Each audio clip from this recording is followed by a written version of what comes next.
Joining us today here at Nova Lab Studios in downtown LA is Alec Kourouyan. Alec, thanks for coming, man. Appreciate you guys, man. You I got it. appreciate the experience and the invite. You got it. So you're currently a student at GCC and you're part of TPUSA at the University of California Santa Barbara chapter, correct? Yes. So for people that might not know, can you give them a little background on what TPUSA is and what you're currently doing there? Sure.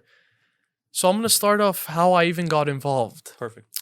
So it was last November, we were invited, my friend and I were invited to the Ronald Reagan Library to have a meet and greet with Donald Trump Jr., which is the president's eldest son, which is awesome, like crazy story. So we're there waiting in line. We went through the security, obviously, very, Secret Service and the Ronald Reagan security. And I actually shook this guy's hand, Donald Trump Jr.'s hand. I have a picture on my IG. I have he signed the book for me. And after we had a dinner in the pavilion area, they call it underneath Air Force One. Very special event with the blue lights, beautiful. So while we're there, in the line, we see Charlie Kirk. We've heard about him, so we approach him, just say hi, engage in a very brief conversation. And Charlie Kirk's the founder, correct? Founder, of yes. TPUSA. He started it a couple of years ago. I think it's been 8 years. Amazing, down-to-earth guy. So we're like, hey, Charlie, we like what you do. We want to be a part of it, And we were the youngest ones actually there. So we stood out to him too. And he's like, sure, just stay in contact. We just DM'd him through and filled out the applications, got in contact with the local branch, and we're like, let's start at UCSB. We wanted to specifically do it at that school because first my friend attends that school, and just because of the lifestyle of that university, we felt that we need to bring this other perspective to them, of free markets, capitalism, love for the country, because that's lacking there. And in many of the universities, I would say, till today. So from that, we started the chapter. You guys started Yeah, there. Okay. So we physically have booths and stuff set up there, normal before COVID time, obviously, but then COVID hit, so it's online now. And then we attended the largest student action summit December of last year. Crazy experience. We flew from here to West Palm Beach. And I remember I connected at DFW, Dallas Fort Worth, Texas.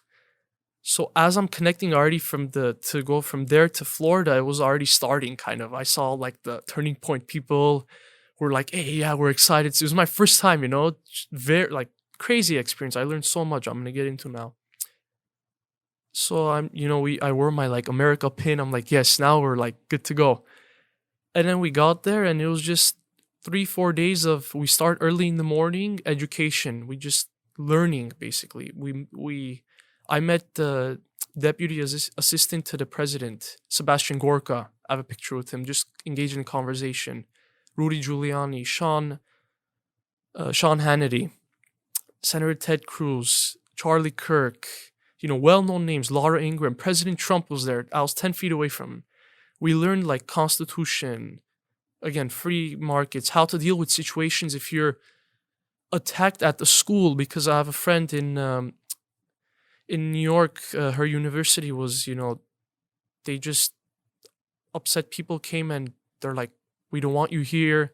They shoved her around through the booth, ripped the signs off. So, wow. We have to be careful of those things. This is at TPUSA booth? Yeah, this is at one of their booths.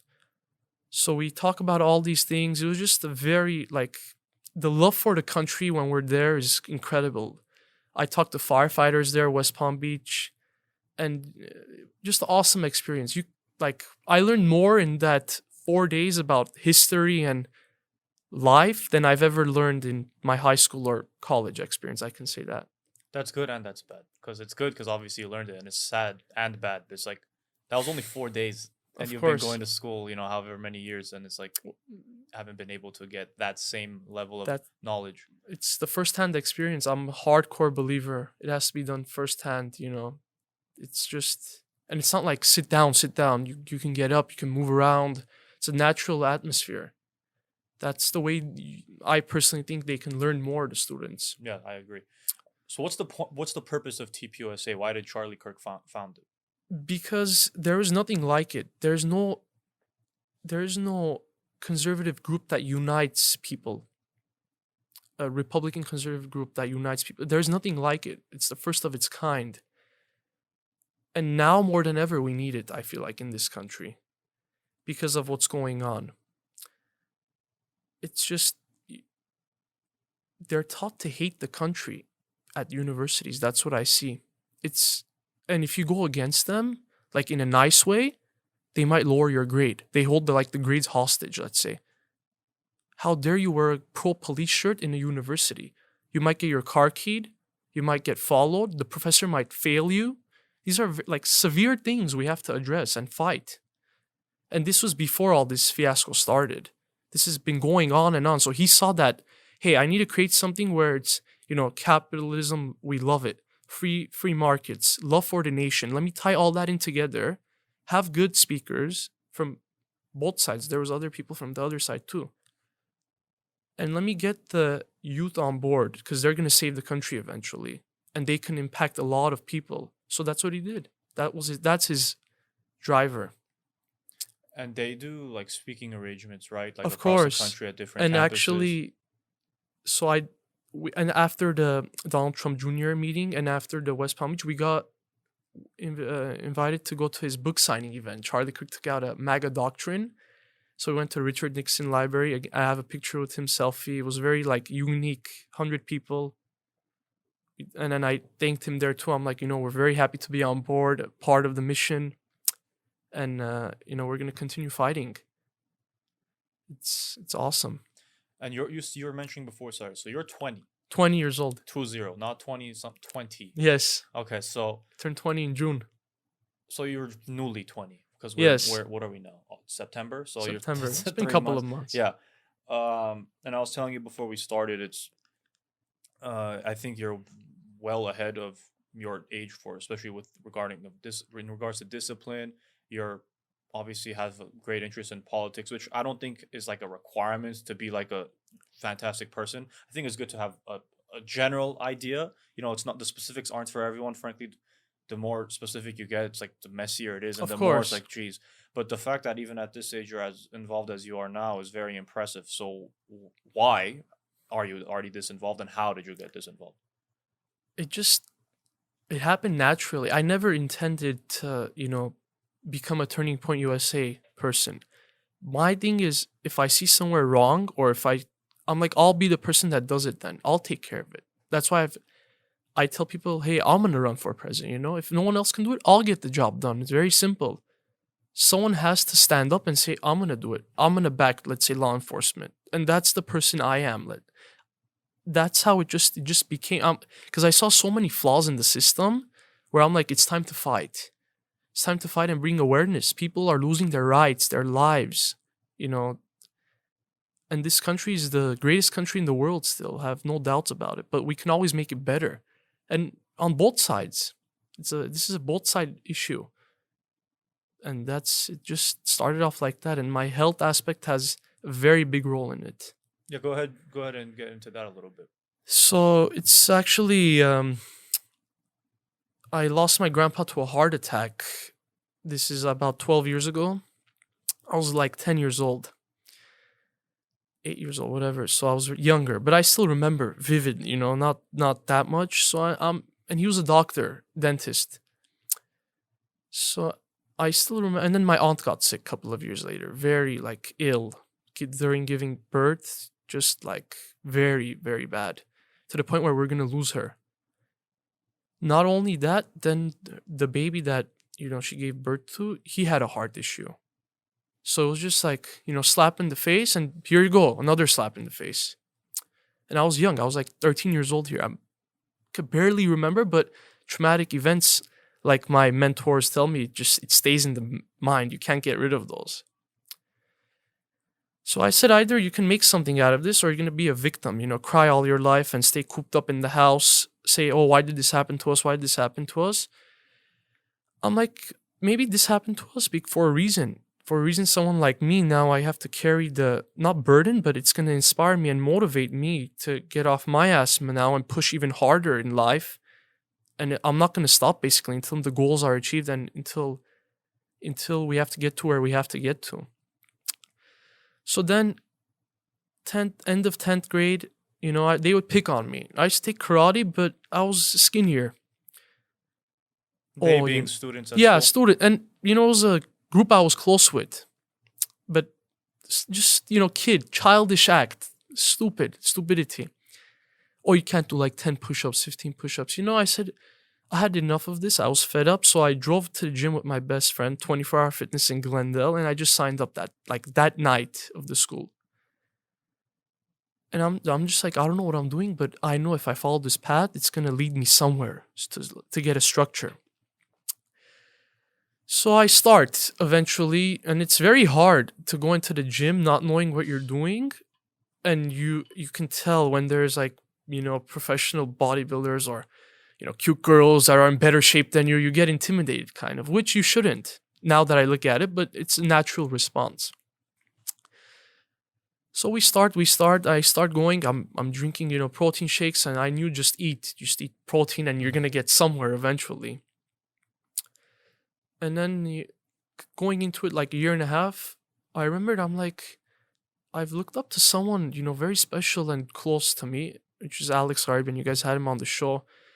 It's time for me to shoot him a text message. I still remember I was on the back machine. So I shoot him a text, and it was just like, my health game was here, and it just went like a V. And it's going up like a V now until today, because I'm just keep on learning. He's very knowledgeable. He knows his stuff. Oh, yeah. So at that point, I'm like, let me connect with him. We know each other, families know each other. So I started training with him. We would train almost like every day or every other day. We'd train for an hour and a half, and then the other hour was just like going over nutrition, stretching, getting ready for the next day. And till this day, until I trained him, I'm so grateful for that experience. People have to know what you've done to me. Like I appreciate it to a max. Like, I'll take a bullet for you, brother. And just from there, it was on. Just he got, being in the gym and being around him, I was able to learn, and to a point where now until today we train, but it's just gotten even more enhanced. And then I took a lot of health classes at GCC. Love the professors at GCC for health. They're amazing, like John Rome and awesome people. I'm like, let me learn too. So now it's on me. Let me take all these classes too. So if I can at least engage in a conversation, I can understand what's happening, the language used, And as I grew with this, watching society, and I just had a mental shift one day. I'm like, damn, it's crazy. I'm getting into shape. Now it's all making sense of why I'm doing it. We have a very big problem in today's society of drug use, suicide, people making very wrong life choices. And if, the mind and the body aren't functioning properly, every other aspect of your life is going to fail or hurt eventually. You can't sustain that kind of, I call it the self-destructive suicidal path. It's the hard truth that people don't want to accept. If you're a chronic smoker, a chronic drinker, you chronically think bad thoughts about yourself, you're hanging out with the bad crowd, you're going to eventually, there's going to be a point where you're not going to be able to pick yourself up. And that's why there's people like us where we're able to convey a message to those, people like, you can do it too. It's very simple. Just believe in it and continuously pound at it. It's going to give through eventually. And that's how it just, also, I want to emphasize, like I was telling you before, most people don't know how much I've sacrificed in order for me to think this way at this age, and I love sharing it because I feel like it has to be known. I missed my own high school prom. I was at the gym lifting. I'm always late most of the time to my friends, go crazy. Like they're up on Big Bear or somewhere. I didn't go. They're like, why? I'm like, I have stuff to do. I have my reading to do. I have my planning to do for business. I have my health. I look at my food has to go with me. My water all that thing has to be planned out. Yeah, and for your age, having that mindset and discipline already, like I already said, but like I don't even do that. Yeah, If I have a man. trip planned, probably not gonna miss Uh, it. yeah, I'm it's just being honest with you. I'm probably not gonna do what you're doing. that's So it's already a big upper hand for you. and it's like I was saying, how I got to thinking this way is I knew also I have to put myself in front of powerful people like Alex. So I'm like, let me get, started into some type of mindset, like attend some kind of meeting. And I was like, I started attending at 15 real estate seminars with my father. And actually they would say, oh, look at him. He's the youngest guy in the room. I'm like, yes, sir. I probably don't understand half of the things, the wording you're using, but as I attend, it's going to make sense more and more. So and that's what's happening.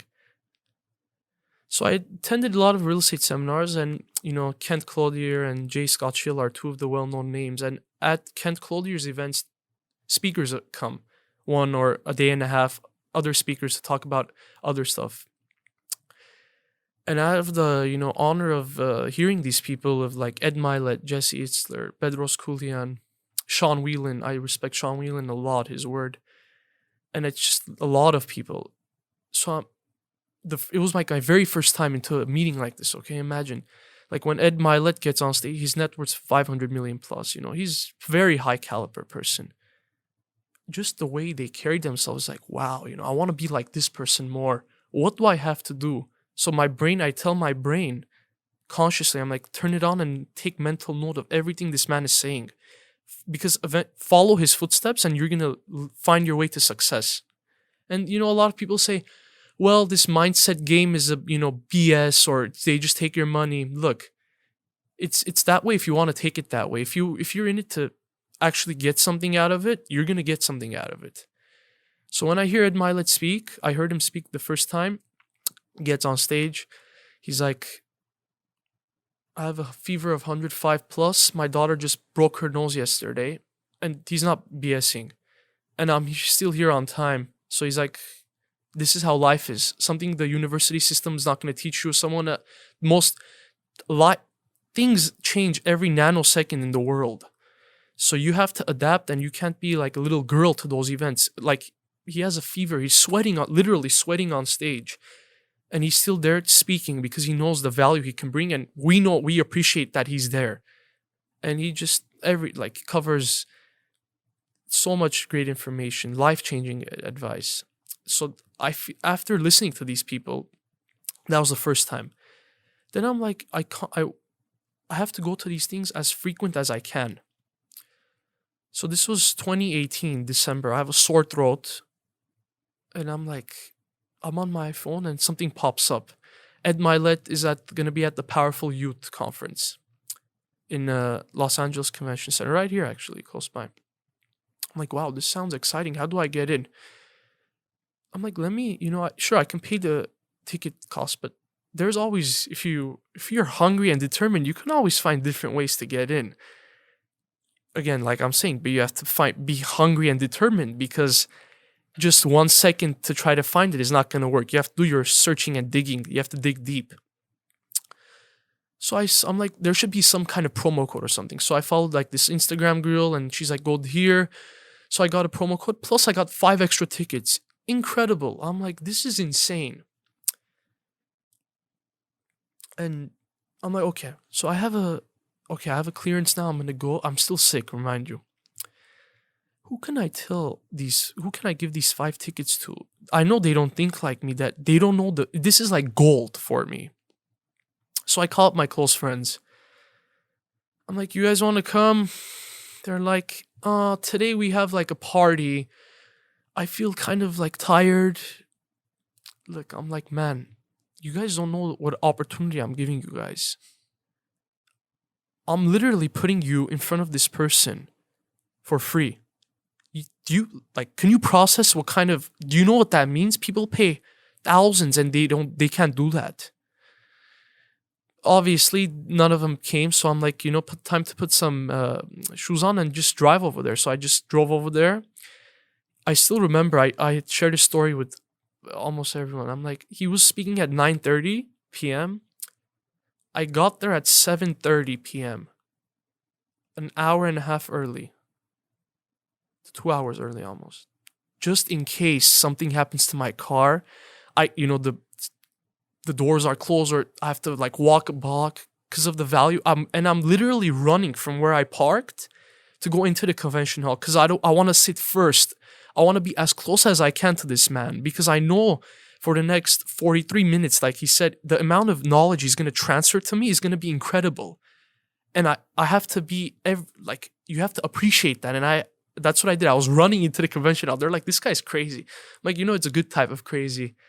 And I heard him and we made eye contact. I'm like, yes, Ed, just incredible. He's like, you have to be your own life's governor and you have to control the thoughts you take into your system, the reticulating activating system, RAS, whatever you look for, you find in life. Let's say if you're buying a red Honda, for example, or you're thinking of buying a red Honda, all of a sudden don't you feel like you see more red Hondas everywhere you drive? Mm-hmm. And then he's like, your lung tissue replaces every 7 days. And it's just more general, like your brain just goes haywire. He's like, too much to absorb. Don't put yourself in a box. He shows his examples of, he has like 2-3 multi-million-dollar houses now. He used to have like this Honda he made into like a Mercedes, changed the logo. That's where he started from. Just incredible. Why am I sharing? Because first they have to appreciate the value. And if there's an opportunity, if you have to snatch it, right now there isn't going to be opportunity to hear him live again until this fiasco settles down.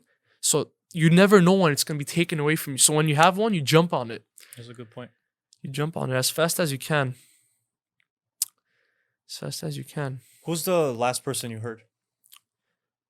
The last person I heard was, let me think, because I've been, like I was telling you, it was at Turning Point. It was at Turning Point. Yeah, Ed and stuff last time was 2018. There was some stuff scheduled for this year, but it's pushed back, which is okay. Yeah.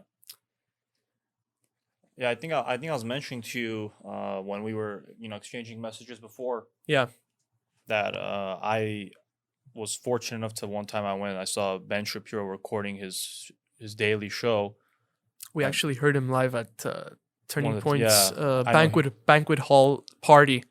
He's when he does his campus speeches, it's usually for TPUSA, right? Yeah, am I wrong? On behalf or on for. behalf, yeah, right. Okay, he's awesome. He talks a little too fast.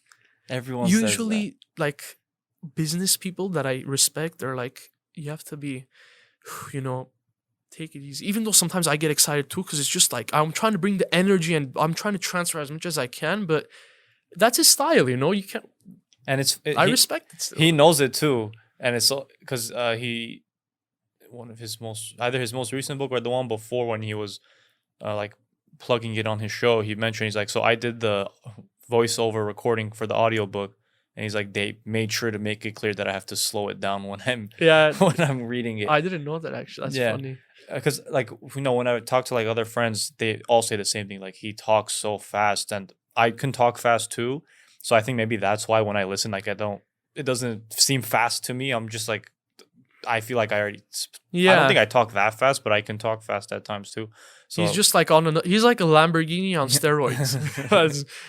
Yeah, but I mean, the reason I bring that up is it's kind of ties to what you were saying. Now, it doesn't matter like what side of the aisle the people is. It doesn't matter if they're in politics, business, whatever. Like whatever the person does, that's not. I don't think that necessarily matters. If a person is successful in whatever the field is, it's worth listening to them. Whether you can make it in person, great. Whether you watch their videos, whether you read their books, And I'll get to the point of that too, yeah. So, whatever way you can reach these people and listen to them, I think it should be done, So that's why I listen to his show practically every day. When he does one of those TPUSA speeches, I listen to it. When he's on someone else's podcast, I listen to it. Because it's not even necessarily just do I align with the politics or not. That's irrelevant in this example I'm bringing. It's more, how does the thought process work? How does he approach the problems he's discussing? How is he engaging? Exactly. And go ahead. You were saying there was something else you wanted to tie that to. Yeah, so you don't have to spend thousands on seminars. we're blessed to be in the 21st century. People don't understand the power of the iPhone and YouTube and social media platforms like Gary Vee talks a lot about. You can literally, if you continuously DM, let's say Ed Milet or Gary Vee, 100, 200 DMs a day, very aggressive way, there's eventually they're going to get back to you. People don't understand that. You don't think they'll block you? No. That's not too much? Gary Vee literally says, have you DM'd me 500 times a day? I have to get better at doing that, but they're going to think I'm crazy. I haven't done that much, but it's close to that amount. Like, have you done? No, okay, then don't talk to me. He's like, once you start doing that, then, you know, you can, like, literally, you'll get invited or something. You have to put yourself out there, or else how do you expect it to happen? That's a good point. Yeah, because that skepticism is understandable when you see so-and-so's talking. It's like, oh, that'd be cool. How much is it? And then you see the price tag. Yeah. So I get the jump from, oh, this is just a money grab. Exactly.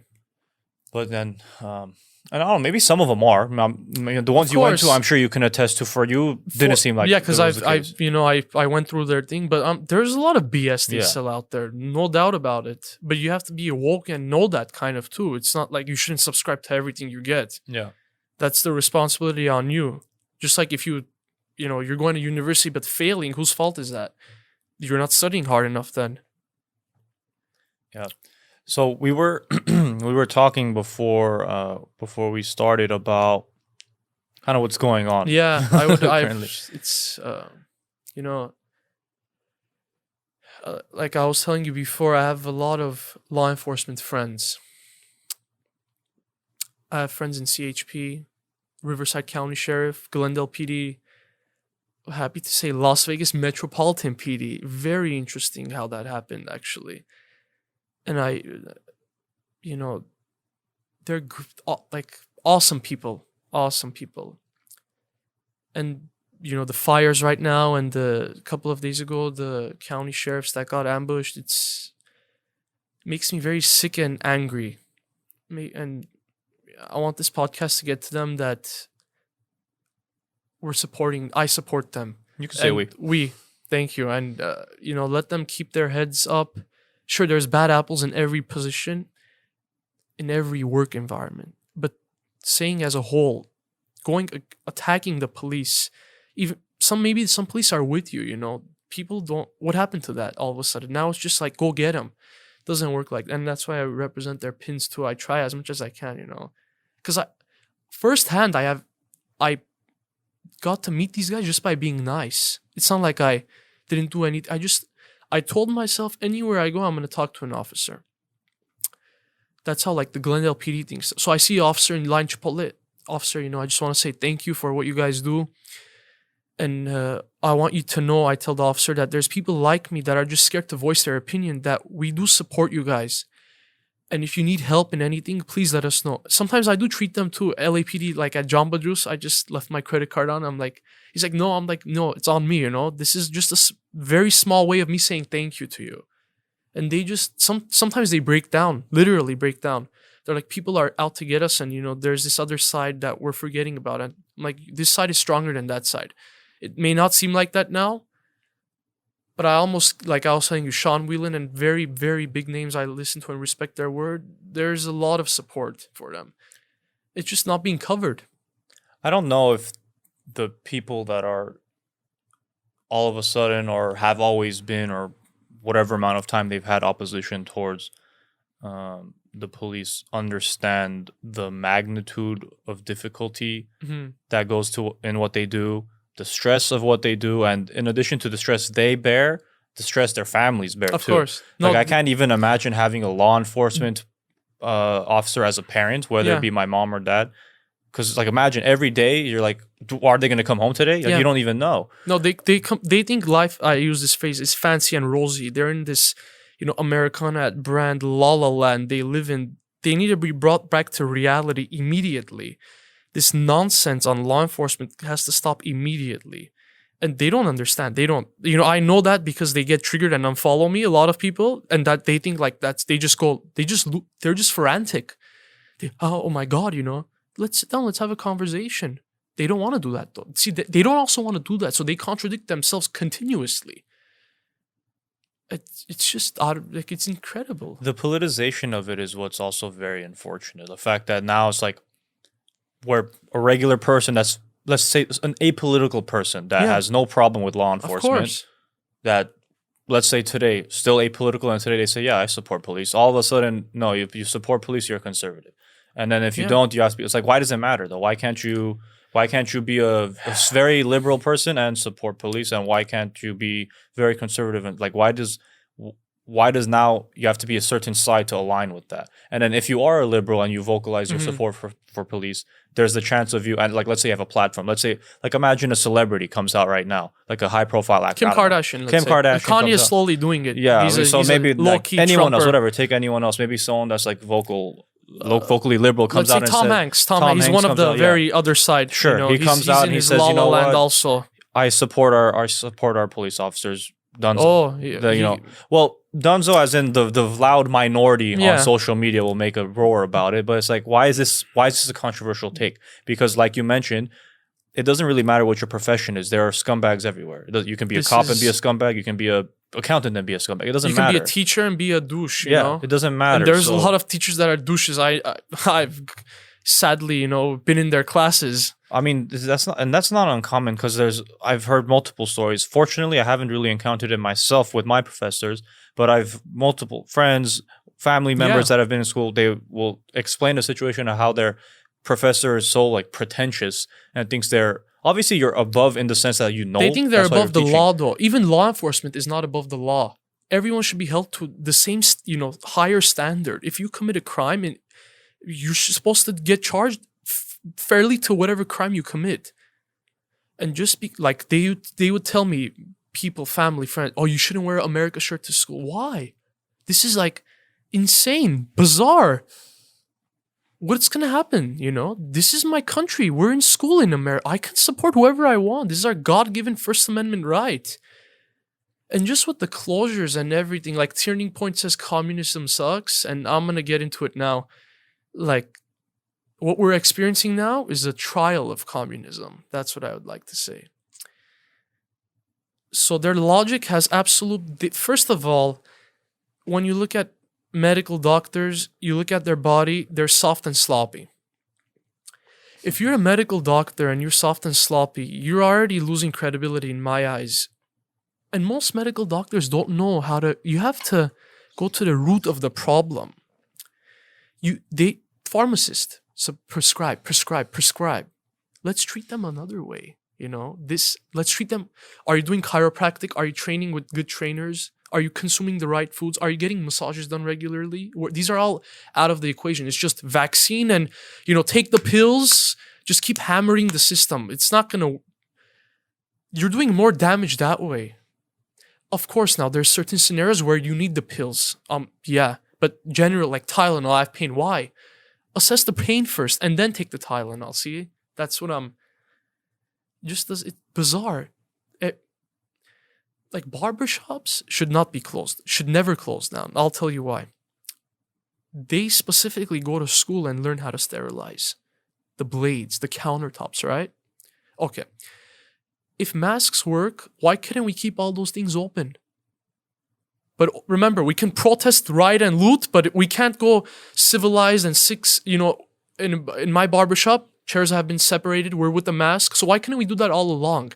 We get to know that this was for a different, this is purely for a communism trial, like I'm saying. And it had to take, Nancy getting caught in a hair salon. So finally Americans that have been starving and their businesses have going down, which they don't care about, to slowly reopen, which I think it's very sad, for the restaurant industry and hair salons. But all of them are just hurting. Like there's this restaurant I go in Glendale, Maury's. Oh, on Maury Tap on Grill. Yeah. For me, it's like a grandpa. It's more than a restaurant. I laugh with this. I visit him regularly. I do like a wellness check, make sure he's good. If he needs any supplies, he needs anything, any help. And he's just been closed. They opened like that a month and a half ago for 2 weeks. And then now it's just closed. How is this guy in 30 years? He's told me 30 years I haven't taken a day off. Now it's just like in less than 30 days, I'm losing my business. It's insane. It's bizarre. It's bizarre. And I don't even know what to say to it. They're like, Alec, how would you? I'm like, open safely then. Grocery stores are okay. Think about it. You touch everything, right? You're cross-contaminating the surfaces there. So they open whatever they want to be open. That's what's been my biggest frustration with all this. It's like, look, pick one side. If it's gonna be open and has to have the masks and all that stuff, fine, then do that. But the logic, there's a logical inconsistency, and it's exactly what you outlined. If a store can be opened, then if a grocery store can be open, and when all of that is happening, then how can other stuff not be open? Or like the one thing that I still haven't found an answer on, and maybe there is, and if you know it, share it with me. The one thing that I don't get. So bars can't be open, right? If you're exclusively a bar, you serve strictly alcohol, you can't be open. Yeah, that's why they're serving like hot wings, or they go into that other category. So so when this all started, I remember reading an article that said bars can only be open if they contract food from somewhere, food truck, whatever. They have to work with it. But my question is like, what does COVID like get scared of food? Like what's the reason there? I don't get it. Does COVID stop when you're protesting? Or that one's frustrating. That's what's frustrating about that too. I don't completely. Just doesn't have any logic. And it's sad because they're contradicting themselves continuously. Like we were talking about. Where were all the health experts when there's 1,100 people dying a day from cigarettes? Where was the news outlets? Where was the outrage then? Abortion rates, suicide. Suicide is like beyond because people have, they're going crazy. They're going insane now. Now more than ever, we need to address these topics because they're drinking, right? They're at home drinking, and they're getting these negative thoughts. They're letting their health go to even more crap. And they're doing more harm than good. With schools, is the same situation. These kids are in front of computers, video games. Now it's just like they already don't interact that much to get go from the beginning. Now it's just like completely screen, everything beyond the screen. Very wrong. Yeah, it's like you can have liquor stores. It's gonna mess them up mentally. Yeah, like the liquor stores can be open. Yeah, it's like that's a direct contribution to possibly. And look, I'm not saying they should be closed. That's not. I've gone to liquor stores. Actually, I got into a heat about this on the tweet. They're like, "Oh, well, liquor stores sell other supplies like toiletries." I'm like, brother, I very serious way. I'm like, more than I do. No one's gonna go to 99% of people don't go to a liquor store to buy your average toilet paper. Yeah. So don't play that stupid card on me, man. They're going there to buy that crap that they're gonna drink, and they're literally gasoline. That's what they're drinking, gasoline. Same thing, gasoline. There's no other way to look at it. Yeah, and then so the other inconsistency was there was a period of time, at least here, I don't know about specifically in California, I don't know elsewhere. I don't think the liquor stores have been forced to close at any point. No, not that I recall. But I know at a certain point, smoke shops, for example, were closed. Okay, so obviously neither is good for your health. We should have kept them closed. Neither of them are good for your health. That's not my point. Isn't the health thing? But here's again that logical inconsistency. So why are the liquor stores open but the smoke shops are closed? Maybe I think that's what's been the most frustrating.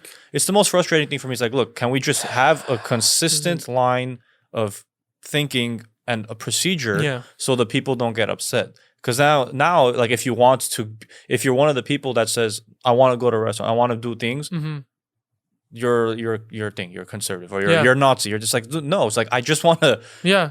They don't want you to have fun anymore. Like have a semblance of life. Like they don't like. I think that's also part of the protesting. Isn't strictly what's happened. It's also, imagine you have for now 6 months. You've had people locked up. 100 days in Portland. Yeah, you've had people locked up in their homes for this much time. Exactly. People go stir crazy. They're not working. 8% unemployment as of last Thursday or whatever. You have all these people aren't working. 8%, but it has gotten better, the unemployment. It's gone down. It was over 10%. It's gone down thanks to our current administration. Of course, there's zero media coverage on that. We already know why, but yeah. So, but you still have a lot of people, more than, it was 3% before. Yes. So it's more than quadrupled at one point almost. And it's not surprising that there's these people that are unemployed, there's no money coming in at all. And maybe they were already shady people to begin. Yeah. Yeah. And now they're going and doing what they're doing. Because it's literally, they've gone crazy. Yeah. And So we know, it's a like com- I it's a say, d- it's a dangerous communism combination of sucks. They stuff. don't again, like I say, they're in fancy, rosy state of mind. On a plane coming back from Florida, I was wearing a Trump hat. Next to me was a Cuban resident, past Cuban. He's like whispering, "Hey, I like your hat." Most people whisper. I'm like, It's unfortunate. they're scared. Like at Whole Foods, this like Hispanic dude, he's like fist pump. He's like, I shouldn't say that. I'm like, say that out loud, you know. That's how your rights are dying because you're not exercising them anymore. So this Cuban resident, he's like, they don't know because I had a pin "communism sucks" on the side. He's like, they don't know how bad communism is. He's like, in Cuba, I just drove back to my nice house one day and like there's military. They're saying you can't go into your own house. And that's literally what they want to make this country into. Like they don't understand how severe the situation is. You won't have a First Amendment, Second Amendment, none of that. No more, you don't have court, lawyer, none of that will exist. They're threatening to cut people's power. Yeah. They're cutting the power of people that are having parties or whatever. Yeah. Look, they're literally cutting your light and electricity. Like during like extreme heat. Yeah. Yeah. It's like I get it. That you guys want the social distancing and stuff, but you don't know what people are doing in their home. Social distancing is I stand on this sticker, I'm gonna be safe. I mean, it's just, I feel like people just hear things and they just heard like, oh, let me wear a mask. Did you do enough research of why you need to wear a mask? Of why you should, social distance? The scientists, you should question the scientists also. You should question most people until you do the research on your own and then you listen to theirs and you come into your own middle conclusion and maybe so you're right then, Yeah, that's again another thing where you ask questions or it's not even resistance. You just are inquiring. Yeah, it's your God-given right to ask any question to whoever you want in this country. Yeah, I don't. That's what, our soldiers over there on the battlefields are dying for these rights. And people are, taking a knee and actually placing a towel under their knee so they don't get a little foo-foo. While officers are getting shot in the chest and bleeding, and she's putting a tourniquet onto his partner there, So and I also get flashback on this. They're like, well, soldiers are dying there, in Afghanistan and everywhere else, and it's you guys are asking for peaceful protest. That's why, let's say, NFL or basketball players are taking a knee. They're just missing a point. It's in this country that they're a basketball player making the amount they're making. So the least they can do is take their knee, not during the national anthem. The least they can do is stand during the national anthem. They can take the knee or wear the shirt, sure. But taking a knee is like a slap on the face. It's like possibly, in my eyes, the worst thing you can do during the national anthem. I understand why they're doing it too, but I just personally don't think it's the right thing to do. I don't think it's like people that don't like them doing it and people that and are for it. Their ratings have gone like it's that sport is all the sports are dying. Yesterday, a group of high school students ran out with the firefighter flag. It's the American flag with the red in the middle, and now they're getting suspended for doing that. Can you imagine in this country that happens because they are supporting the firefighters? Where was this? This was, I forgot the university. It's up in East Coast somewhere. Huh. Insane. I wonder, like, what's the I think it was in Miami, yeah. I think if I remember correctly, it was in Miami. I wonder what the reasoning is for it. Just because, you can't go against what they're saying. How dare you, I was reading the report, they're like, they told us that you have to take a knee and you can't, like, wear anything American or anything because you'll get in trouble. And they had the balls to actually do that. I'm not surprised if Trump or someone from the administration invites them into the White House to, acknowledge and say that we're already the conservatives have started to show a lot of support on them. But yeah, I mean, that's our First Amendment right too, right? So you can take a knee, but we can't run out with the flag. How does that work? Like these are going to get worse, sadly. With the knee stuff, look, I'm very big on sports. I'm very big on the sports I've always watched. It's football, hockey, basketball, and recently, thanks to the pandemic, I've gone really into MMA. Oh, UFC! Yes. I love Dan, and his stance. Dan White just makes me want to watch him even more. Do you know Justin Gaethje? Won the fight? Not really. Look him up. Oh, is he the one with the bald, wearing the hat, MAGA hat? He was there. Yeah. Dude, you look so much like him. Yeah. When I saw your picture, I'm like, dude, this guy looks like someone. And then for a second, I'm like, I think it's one of my friends. I'm like, no. I'm like, it's someone else. And then I'm like, bro, I think it's Justin Gaethje. And then I saw the video today when I saw the picture Gaethje had with the president. Yeah. He was like talking to him next. Yeah. But even that, so I'll get back to the sports thing. But so with that picture, right? So there was a couple fighters. One of them, I don't know if you know Colby Covington. Yeah, Colby. Yeah. Okay, so he's obviously very outspoken about his support for the president. So that's one. Justin Gaethje, I've never really heard him take a political stance. He's getting into it newer. It seems like. So he's there. Henry Cejudo. He was also there. He was the shorter guy. I don't know if you saw the picture. Maybe. He was recently a 2-division champion. He just retired. Wow. And he actually has openly admitted on Joe Rogan's podcast that either his mom or his parents came here illegally. Okay. But he was there. He was there. And I intentionally, when I saw these pictures and as they were tagged, I intentionally went one by one on each person's thing. And whoever had the picture there went into their comments.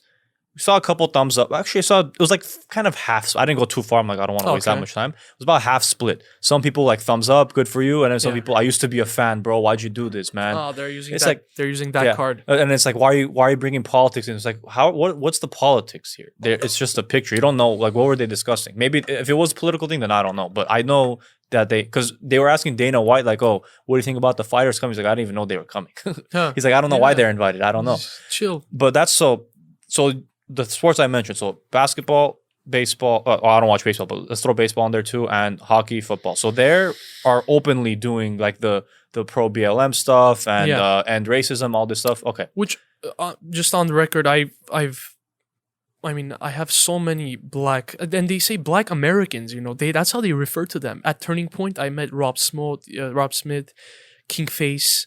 I have other people I work with, I love them. I have... most people I talk to have nothing. We have a people problem. It's not really a race problem. That's from what I see and hear. Yeah. So with these sports, what those ones I mentioned are, catering to that, whatever.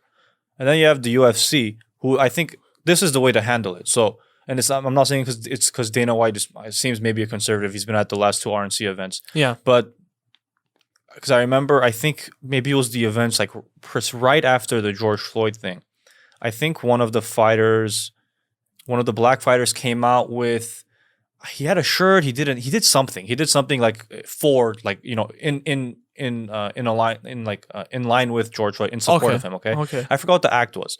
And then after the fights, Dana White always has a post-fight press conference, and they're asking him, they're like, hey, what did you think about kind of what he did, like his stance? He's like, I don't care, dude. He's like, my fighters are individuals. And that's his First Amendment right. I don't care what they do, as long as it's like within the rules, because certain things you can't take or whatever. Obviously, It's like as long as if it's like too big or something. And I think there's certain things like they'll run by them. I think I was reading one recently. They ran by something. It was something with like, I don't know, some kind of kit. They ran it by, I think, Dana, and it was, again, I think it was in support of BLM or something, whatever it was. He's like, yeah, sure. So it's like, look, I think that's the best way to handle it, where it's like, UFC hasn't come out and made a statement, and they've asked him before. Like, I think it was again after George Floyd. They're like, "Hey, are you going to make a statement?" He's like, "No." He's neutral, more or less. Yeah, he's like, he personally can support whoever he wants. That doesn't mean the whole organization is supporting that person. And I think that's part of what he's referenced to. That's why he was kind of able to be the first sport to reopen. He's like, "Look," because they asked him like, "Have you talked to any of the sports on a plan to open?" He's like, "Look, if they want help, they can reach out to me. But what's different with them is I run this show. They have all these teams. They have all these different owners. It's just me. Exactly. I make the decision. He's the boss. So that's why." And he said, if they don't like it, don't watch. Yeah, very simple. And he clearly doesn't care. And what's been the result? More people are watching. It's always like that. And because that's what I said. And I've said, if you don't like it, unfollow me. I just got more followers. And it's not a political thing either, though. It's because most people, if you're political, most people probably fall under Democrat or Republican. Of course. You also have your independents and everything else, right? And then you have a bunch of people that don't give a crap at all. Yeah. They don't watch. They don't do anything, my friends, they're like, I don't even know what's going on.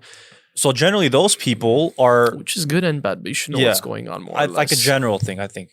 So those people aren't really going to... They just want to watch the sport. They just want to crack a cold beer and, just chill and watch the fight. So they're if putting the product all that is good aside. And if the product... Because why do you watch sports generally? Because you like the sport, the activity. The team, yeah. That's why I watch sports. So when I watch sports... And again, this isn't screw BLM, screw Democrats. It's not that. It's a matter of, can I just watch a sport without getting some political thing being shoved? Now, every sport... make sure to go out and vote. Go out to vote. Yeah. Sure. Now it became Good message, but yeah. it seems like the message isn't go out and vote generally. It's more like go out and vote for Biden. Yeah.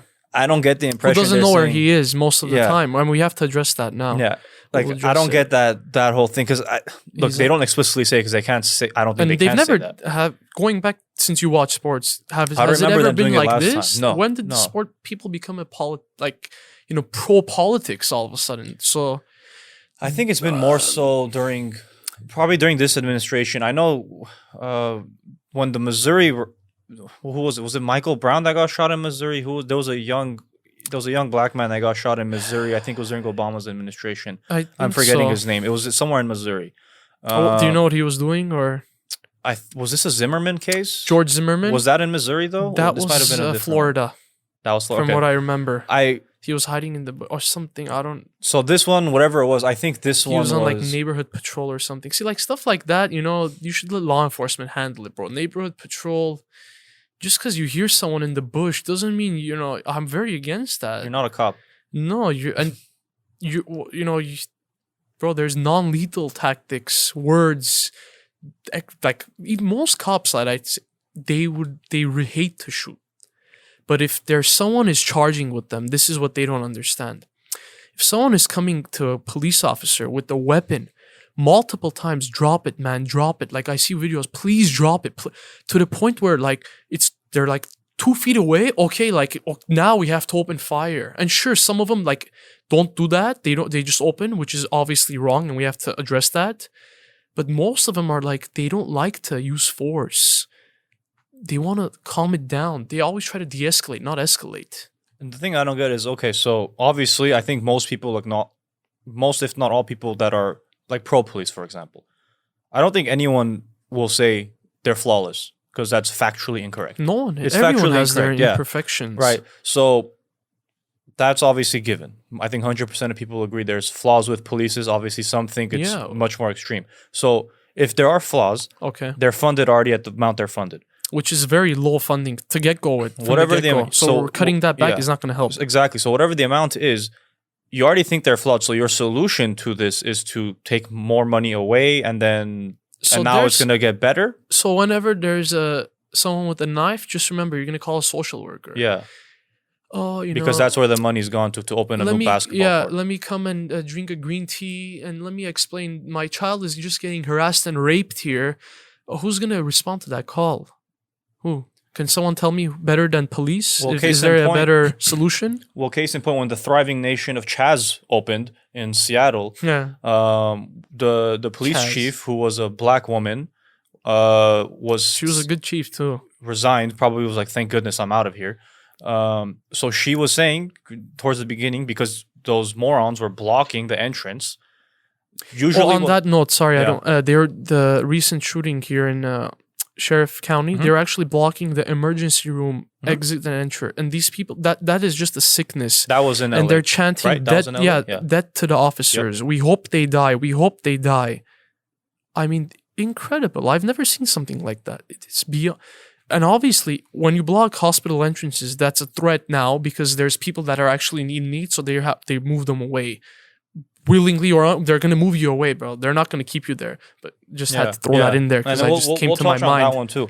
So what happened with over there was she was saying response times were delayed by like 3 times or something. Like it went from like 5 minutes to like 19, something like that.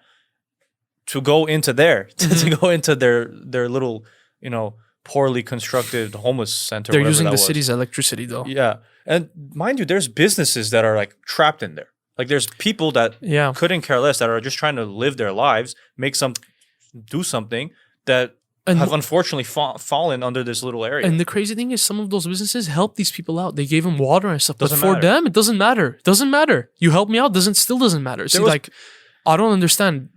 It's just beyond, man. I mean, this is something like this is something we talk with friends. It's like, because they keep moving so far in one direction, that like they just end up eating themselves. And they're willingly hurting themselves. They haven't felt the resistance yet, but once the resistance comes, it's going to be because real. they keep making these sub buckets and sub buckets and sub buckets like this. It's like dude, there's only so many people that are gonna fall into this. So the more you keep marginalizing and getting into more intersectionality and all that, you're gonna have less people aligned with you. And so many people that can tolerate it. Yeah, it's like, dude, I personally don't think things are as bad as people make out to be. Yeah, that's pretty fair. In terms of this. So the polarization is clear. But when people are like, man, all these people are this and that, it's like, dude, generally, no. Generally, people, again, aren't that heavily invested in either thing. They're just going about their lives. People. Most people, look, man, we've had 20 plus people here. I don't know any of the people when I hit them up. I don't know what their politics are. I don't care. I don't know if they're political. I don't know their family situation. I don't know anything. Frankly, I don't care either. That's not the whole point. Exactly. You know? Just treat everyone with respect and love. And that's how it's been. Gonna transfer everywhere. That's how it's been. I haven't had anyone that I've talked to that was like an asshole or anything like that. Everyone's been just a perfectly decent person. Man. And most people generally behave with each other like that. Obviously, you're gonna have instances where that's not the case. But that's what I think. That's why I say, like, I don't think it's that bad in terms of that. It's just the way things are.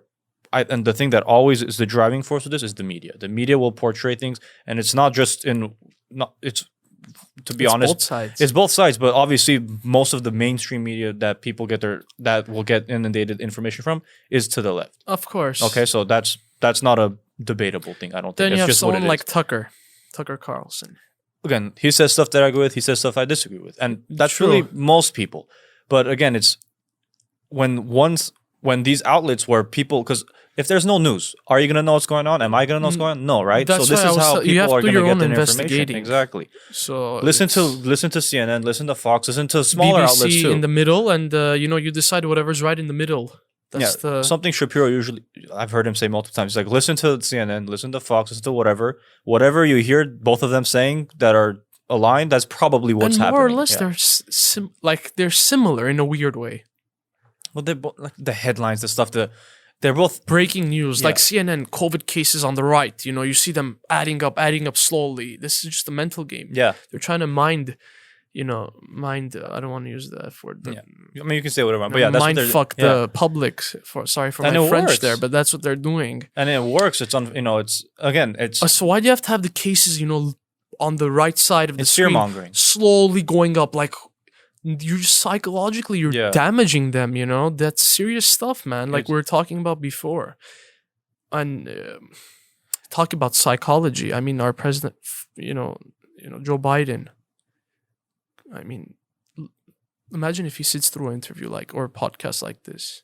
It's beyond bizarre. It's sad, but he has a mental problem. Whatever the case is, if they end up diagnosing it at Joe some Rogan point, like post-mortem or something. Joe Rogan. If I mean, we have to, president is the hardest job in the world. You have to be fast, alert, thinking on your feet.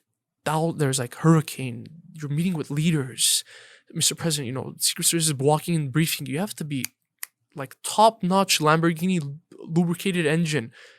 You can't where are we going yesterday? He's like, where are we going? Staff. We're gonna be in Florida tomorrow, right? Yeah. Okay, I'll see you guys later. It's sad. It's not even No, it is. It's sad. It's not even a political take. I have empathy towards him, It's like it's. I he has to get that stuff checked out. I feel like it's man. elder abuse at this point. It's it's like you have your grandpa that's kind of going out and you're just putting him in front of all this stuff. It's like, dude, it's not if you're a Democrat and that's what you're being put forward to. Too. They're like, there was no one better, or well, the last two times, you had Clinton and then you had Biden. Yeah. So, I mean, regardless of that, it's like, how can you, like you said, you have a position like this? It's a very stressful position. Yeah. Very, very. how's he even gonna though they say handle that? presidential doesn't have power, it's still, the way they talk to leaders and it's the address face of the the nation. country. Yeah, it's the face of the country, and he does have power.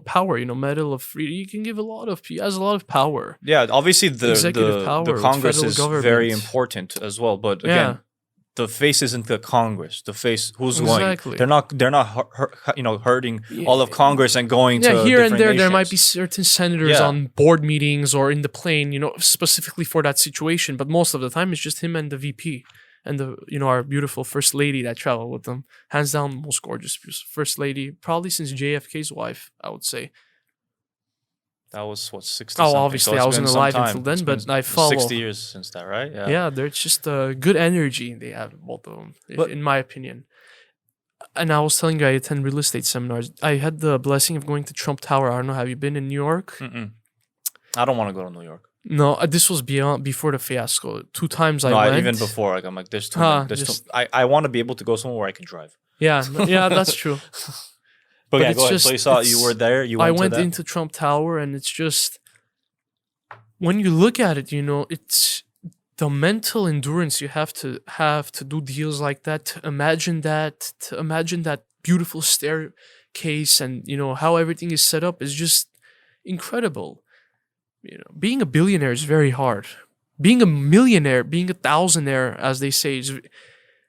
And then there's levels, and when you're a billionaire, you're playing at a very different level. So he's not an idiot, he knows what he's doing, I would say. Look, he says some stupid stuff, Of and course. I don't think it's a. His tweets, some of his Yeah. tweets are controversial. Well, just not just some of them are just like such poorly timed. It's like, look, Yeah. I don't. Yeah. It's, maybe some people And Don, agree. his son, covers it. Yeah. He's honest with it. It's like maybe some people agree with that. Maybe a lot of people agree with that. Now's not the time to say it. Maybe don't say it at all. True. It's the problem is so many people haven't, and I went with the correct way to hold it back. That's why they just like him. His Exactly. base. And that's what I. And the crazy stuff he says doesn't bother him. I believe, even if you're against him, if you study the way he's done this presidency, you can learn so much. There was when he was elected, I think shortly after that. I'm trying to remember which news outlet. I think it was maybe CNN. They had on, I think, a professor at some school or something. And I think they were saying, I hope I'm not remembering this wrong, because I'm pretty sure this is what happened. It was like some school or some professor at some school was saying that he was going to like have a course, or at least a portion of his course, covering like the way he won it. Yeah. Like how he was And able how to he win didn't it. even use barely his own money. Yeah, I think he so got like 5 million or something. Very low amount in the beginning. I'm pretty sure that was something that was discussed. Like that's something that would be pretty interesting. That's to what we know. have to bring into the school system, and that's my eventual. One of my goals is to have like a overall where I get to teach them, and I get why I do this, this podcast, and why I go I put a lot of energy into it, into social media, and it's because of the DMs I get back. Like, hey, bro, you made me stop drinking sodas. I love those DMs, man. They like get me high, They're like, you stopped. We're listening to the people that you listen to, and it's changing our life. We're exercising more, and I'm trying to bring that kind of overall different perspective from the school, and we have to address these things, like I was telling you, and that's why that's what we're doing. Fleccas? Yeah, Fleccas. So big dude, like bigger with a beard. Yeah, cool guy. He's funny. He used to live around here. I think he used to live in Skid Row area. I think so. And I think he got the hell out of here, which is a good idea. So obviously you alluded to it, and hopefully a lot of people know what's going on in Portland. What's been going on in Portland for like a third of the year, driven by Antifa, which frankly is a domestic terrorist organization. Yeah, I think. that's crazy, man. So he was where was he? I don't remember where he was. And oh my gosh! Jerry Nadler. Yes. So he sees him going into a car. He's this. Have you seen? What's his? Is he a Jerry Nadler? He's part of the. I think he's with Nancy Pelosi, so he has some type of role in the. Okay. So he's of the left. Is that fair to say he's of the left? Yeah. So this man, he's an older man. He's getting into his car, and Fleccas asks him, "Hey, any remarks on Antifa? Can you like maybe disavow them? Say something about them?" I mean, have you seen his belt buckle? He's such a clown, man. This guy, and he says literally up to his chest, like can't move around. And he says to him, the media is overplaying it or something, or it's like it's being covered incorrectly. Yeah, and it's like what's just being look around the corner. It's not even just it's not a left or right thing at that point. Their mayor panders to them to obscene levels. Their mayor and he's still getting like Molotov cocktails thrown into the lobby of his condo. Balls and stand up and put He left. Didn't he leave Portland? They just leave press conferences when they get asked hard questions. There's also another guy I respect a lot, David Goggins. I don't know if I've heard of him. I've never heard him speak yet, but I know sooner or later the energy is going to transfer. And I as a young guy, his that kind of mindset and that kind of harsh reality that he brings, that's what needs to happen to people like Jerry and Nancy. They need to be like woken up to the truth, and I don't know, sooner or later it's gonna happen. But and when you're like, for me, man, it's when, like I said many times, when someone's body's not up to par, they ought not. I listen to them. I listen to everyone. But in my eyes, they're kind of losing credibility already, because I know they haven't invested the time. And let them not tell me I don't have time. You can sleep an hour less and do it. You can make it happen. People tell me, oh, I have to hang out with my family. Sooner or later, you're not going to see your family if you continue with your, the sloppy way you're doing. It's the truth. If you're 330 pounds, you're not going to have a family to wake up to anymore. And I have to say it like that to inspire the people that are 330 pounds. They're like, wow, it's enough is enough. And they need to be, slapped with the truth and reality. Just like the mayors and weak sauce governors and everyone else that's a weak sauce. That's what they are. They're weak. They have no backbone. Like LeBron James, he doesn't have a backbone. Yeah, he doesn't say anything about China because that's where the money's hitting him hard. I agree with peaceful Black Lives Matter, sure. We do peaceful marches for Armenian genocide every year. We weren't allowed to this time, though. Of course. But not one business gets destroyed. Why isn't he saying anything about the sheriff deputies that got shot in the throat and in the face? It's the city you're playing. In the throat and in the... that's insane. And the sheriff said he should put up with the funds he should, come out and say something at least, man. No. We said again, I know my police friends will watch. We hope those deputies get better, man. They have to get back to their families. And once I get to the level of where I can give them a medal or something, we will acknowledge them. I personally think they should get the Presidential Medal of Freedom. It was 2 women, right? One male, one female. The lady. The lady they were both has relatively a child. new to the force. I think one was 3 years and one was 14 months. Which is pretty, new. That's both pretty new, I would think. They should get some type of, I would say President Trump, invite them, or we have to do something for those 2 officers. And so it's time. In case they watch, which they're going to, this video gets to them, we have to give them something. Local level and higher. We need to go higher, man.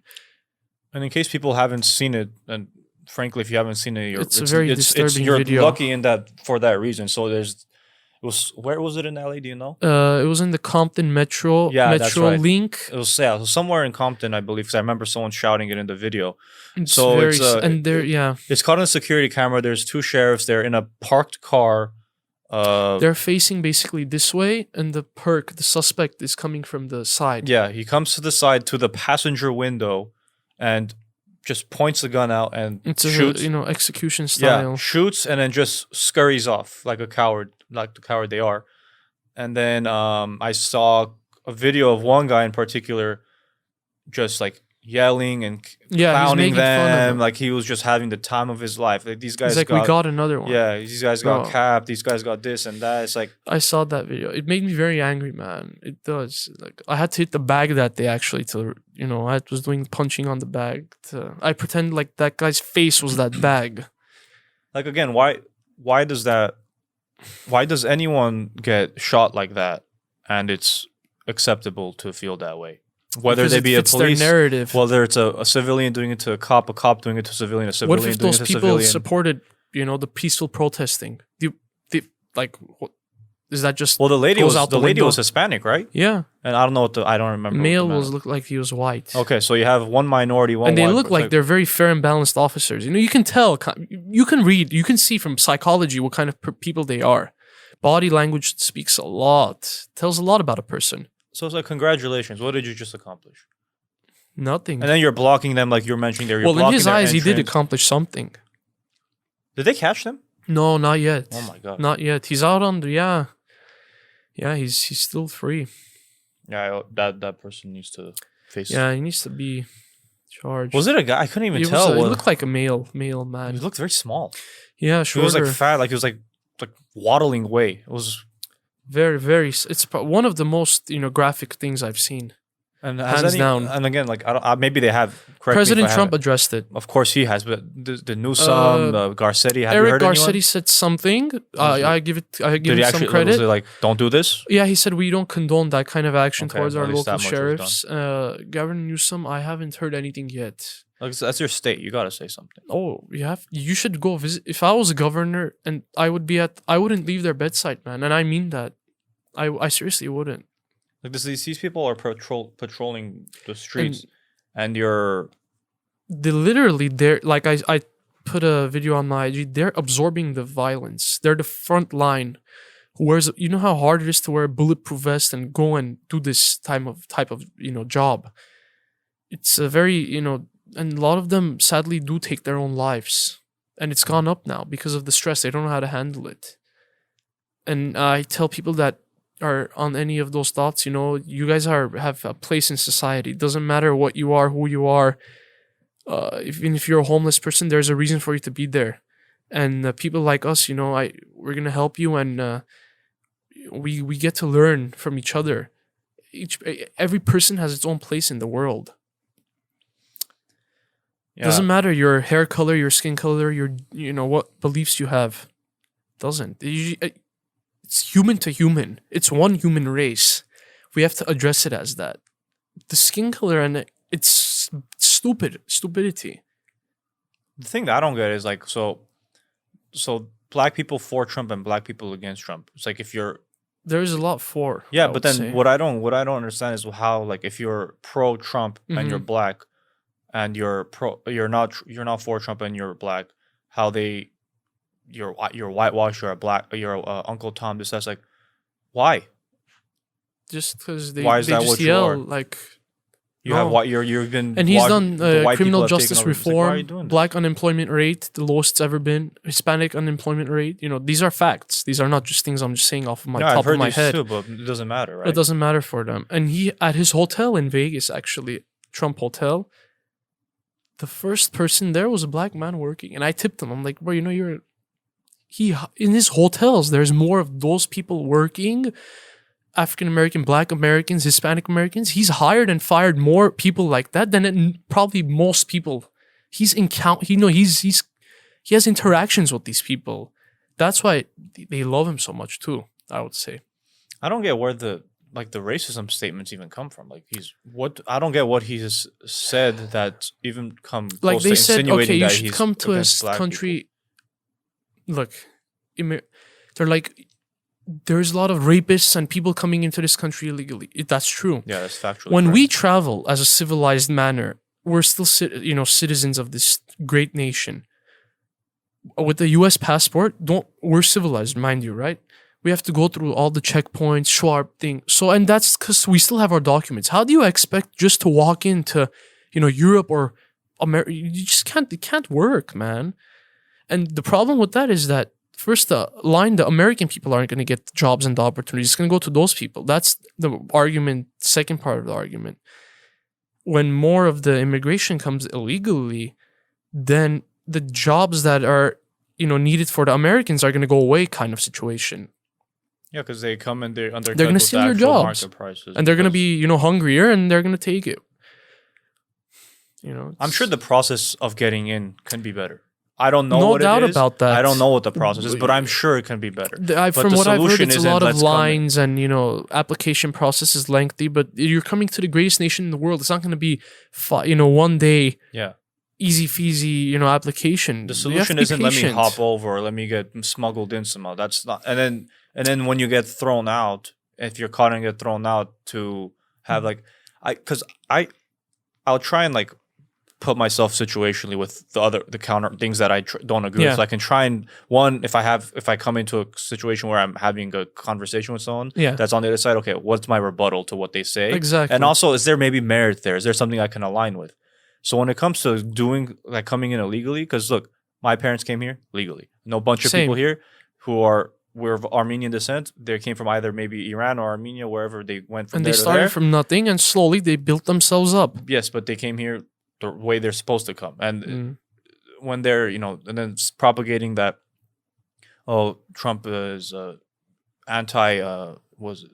he's anti-immigration. It's like, no, dude. It's like, if makes no sense. This nation at some point, white people will become the minority of this country. They're already getting there. So, and I don't think there's obviously going to be some that don't want that, but most people, it's like, dude, I don't care what your background is. Again, like we've been harping on, and we'll probably keep saying, are you a good person? Yes or no. If you're a good person, okay, great. Exactly. What do I care about? So you have that, and then it's like, I can't even come up with the answer of what's my explanation. So I'm like, okay, let's say I just try and go live somewhere else illegally. I get caught. What am I gonna say? How dare you? Like, it's like I don't even belong here. I'm here with no merit. You have no say at that point. I have no legs to stand on here. I've just shown up, taking people that are there, that were either born there or came here from somewhere else the right way, that have been coming, that either maybe were already born into something or had to fight their way for something. And I'm just cutting all of that and just saying, here I am. It doesn't work like that. And I don't get how you defend that. And in this country only, yes, the Border Patrol, you hear some on CNN, saying, oh, they're held in the heat.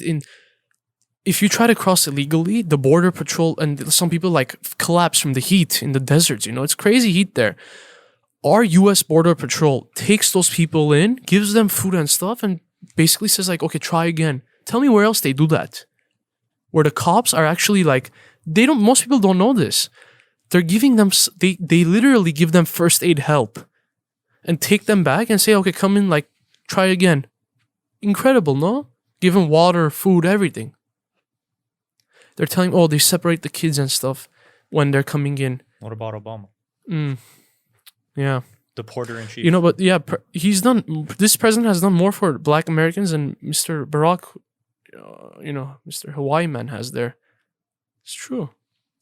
Again, they don't want to hear the truth. Just like the truth of I want to hop into a little bit of the vaping and puff. I don't know what your stances are on that, but sure, go ahead. So I personally think there's a pandemic there happening too.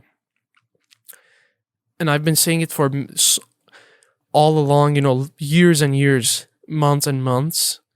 And it shows now. So something like COVID happens, it's so important to take care of yourself, right? So you're less likely to get any virus or anything like that.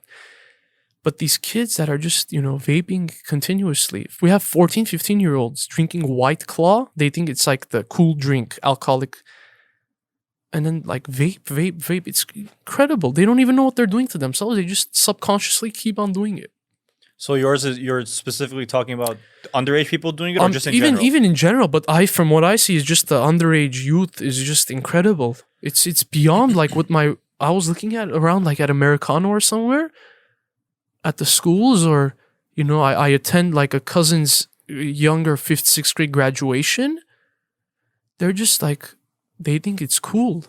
Yeah, it's incredible. No one addressed it until now. Where have you heard that? I haven't. No, I mean, over here, like in here California, and there, they're trying to ban it and all that. But that's how you find out. Like if you go to the shops, or someone that goes to the shops, someone will say it.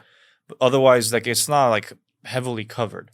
At least not as much as. Incredible. Because look, it's not to downplay what's happening right now, but at the same time, you shouldn't overplay the current situation. And it's not to say there's people that are susceptible to this that have obviously died. But we shouldn't forget about the other things. Exactly. That's the whole. If there are worse things that are killing people, like you alluded to, like that is factually correct. Factually, and those smoking cigarettes. Yeah, and those things have never been addressed to this capacity, and it kind of could possibly even give more case to what you were saying about a test of communism. So it's something that, because I remember, because I have a family member that lives in Boston, also nice. Liberal Mecca. Hardcore, huh? Yeah.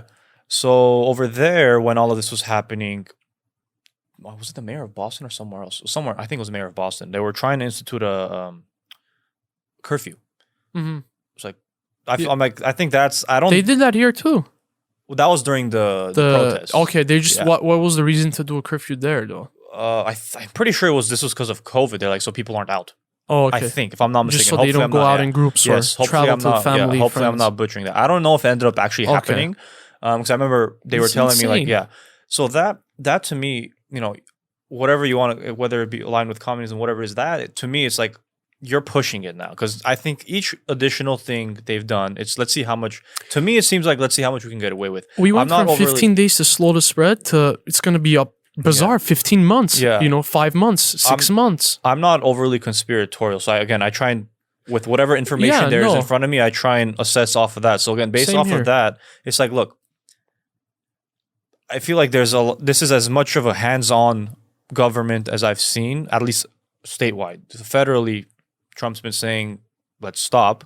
Whenever they need the help, we're going to, send them the help. Yes. They have to ask for it. And frankly, I'm glad that he hasn't intervened in the states. Because it shows their flaws in the states. Well, that, and also it's, he's not ruling with an iron fist. Of course. Then he'll say, he wants to control everything. So he's screwed either way. It's not benefiting us here in California, for example, with what's going on, like places like Florida that are more open. Texas Arizona, Phoenix. Open. Yes, anywhere else that's more open, good. Like they're allowed to do that. Like it's up to them. It's not Trump saying do this. It's not Trump not just saying, but he's not mandating. I was in Phoenix recently.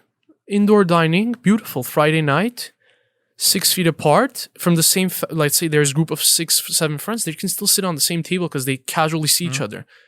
So why can't we do that here? I don't understand. Why can't we do it outside? And outside right now is not healthy. So right now, okay, outside before it was nicer. I kind of like the outside seating. It's like Europe, you feel like you're somewhere different. But right now there's some bunch of fires. This is not going to clear up in 2 days. That's like the La La Land reality. This is going to, it's going to take some time. So it's and the experience, why would you want to go give money and you're kind of getting tortured sitting outside? You're not. Let's move them inside. Put some air purifiers in there. I'm sure restaurant owners can get a hold of some. Okay, let's turn the air conditioning on and seat them apart, and we can open like that. I mean, this is common sense. 3rd, 4th graders would agree with this. Yeah. And you don't need to have a degree or anything to, there's a common sense standpoint. Well, I think it was last week I got a notification saying that New York ends up beating California on this. New York apparently by end of this month I think is doing 25% of indoor, and currently I haven't heard anything about California. Yeah, I haven't either. Which I was surprised. I'm like, wow, I'm surprised they're actually doing that.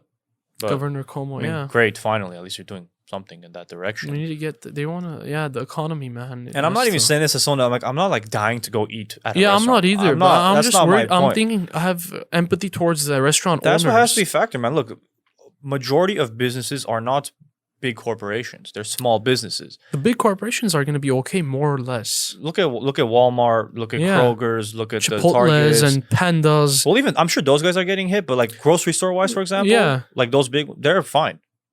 They're like maybe initially were maybe a hit, but I think they've seen some, like Amazon doesn't know what's going on right now, for example. They're thriving. So you look at the smaller ones, and especially these people, right? All these people like the hardcore liberals that are anti-corporate, blah blah. Okay.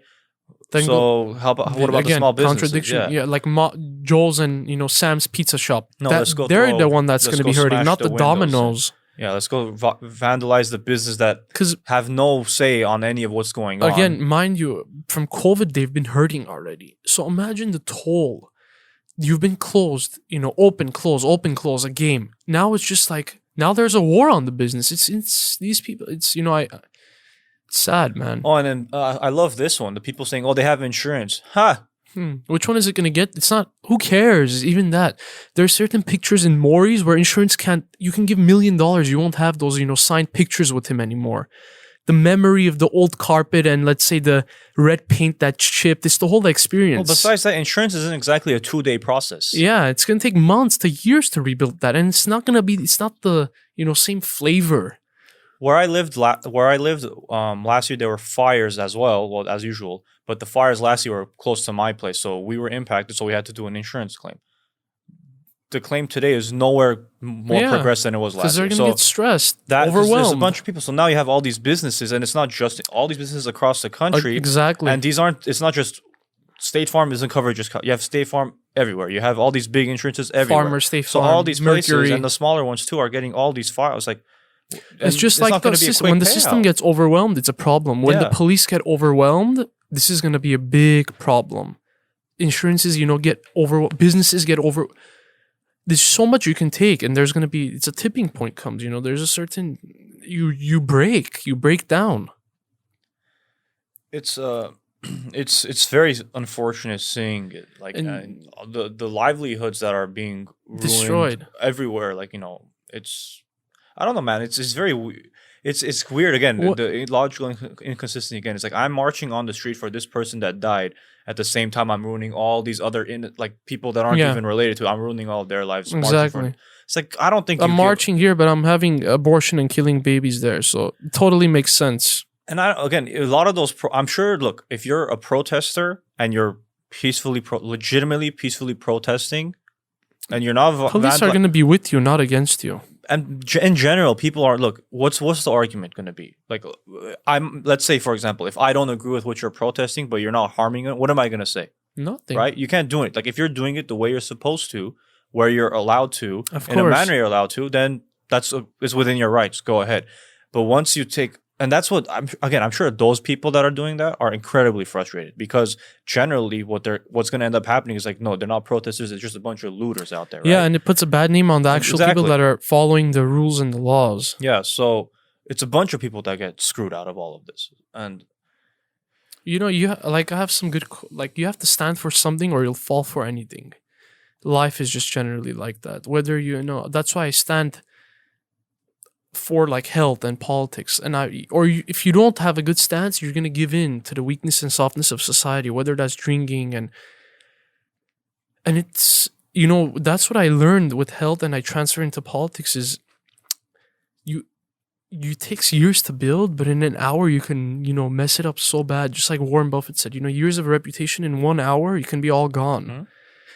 And I feel like people that were taking for granted before the mask times and stuff, where I would make videos, be grateful, show appreciation. Now it's like, do you see why we have to do that? Because you never know what's going to happen. I want to go back to when we were talking about when you were asking like the puff and stuff. So underage wise, yeah, obviously I don't know how that's supposed to be. They always find the loophole. Yeah, I think it's simply like if you're actually selling to these people, you're a douche and you should stop. You have to either get a super hefty fine or get shut down. I don't know, or something. Get raided by law enforcement or something has to happen. No, but I think if you're, they'll find a way around it. At that point, it's like, what are you supposed to do? Though? Yeah. So when it comes to that, so like same thing with alcohol, right? Mm-hmm. Underage alcohol consumption. Well, big, and everyone, everyone's tried here and there. If you're younger, then I'm in line with you. Like, yeah, something's got to be figured out, and I think most people would. I partied too when I was younger. So I'll be honest, if you're of age. I don't know I don't know what your proposition is, but if you're of age, then do what you want. The problem with me is that what I see is, sure, we partied when we were 16, 17. I got out of my system, not like crazy, but yeah, like one beer or whatever. The problem I see is people stay there. They stay in that headspace, It's like, when are you gonna... If you're drinking regularly on the weekend, starting from Friday to Sunday, or just Friday, Saturday, every weekend, that's a problem. I think it depends, though. I think it depends to what extent. Sure. And how is it impact? Sure. And it depends what kind of shape you're in, too.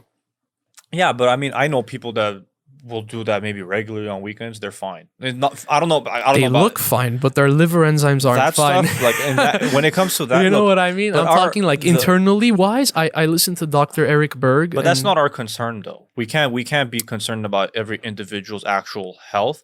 The idea of it is great. Yes. Do we want people? Yes. But it's up to them. The same way you can do all these things and it's your right. It's your right to ruin your body.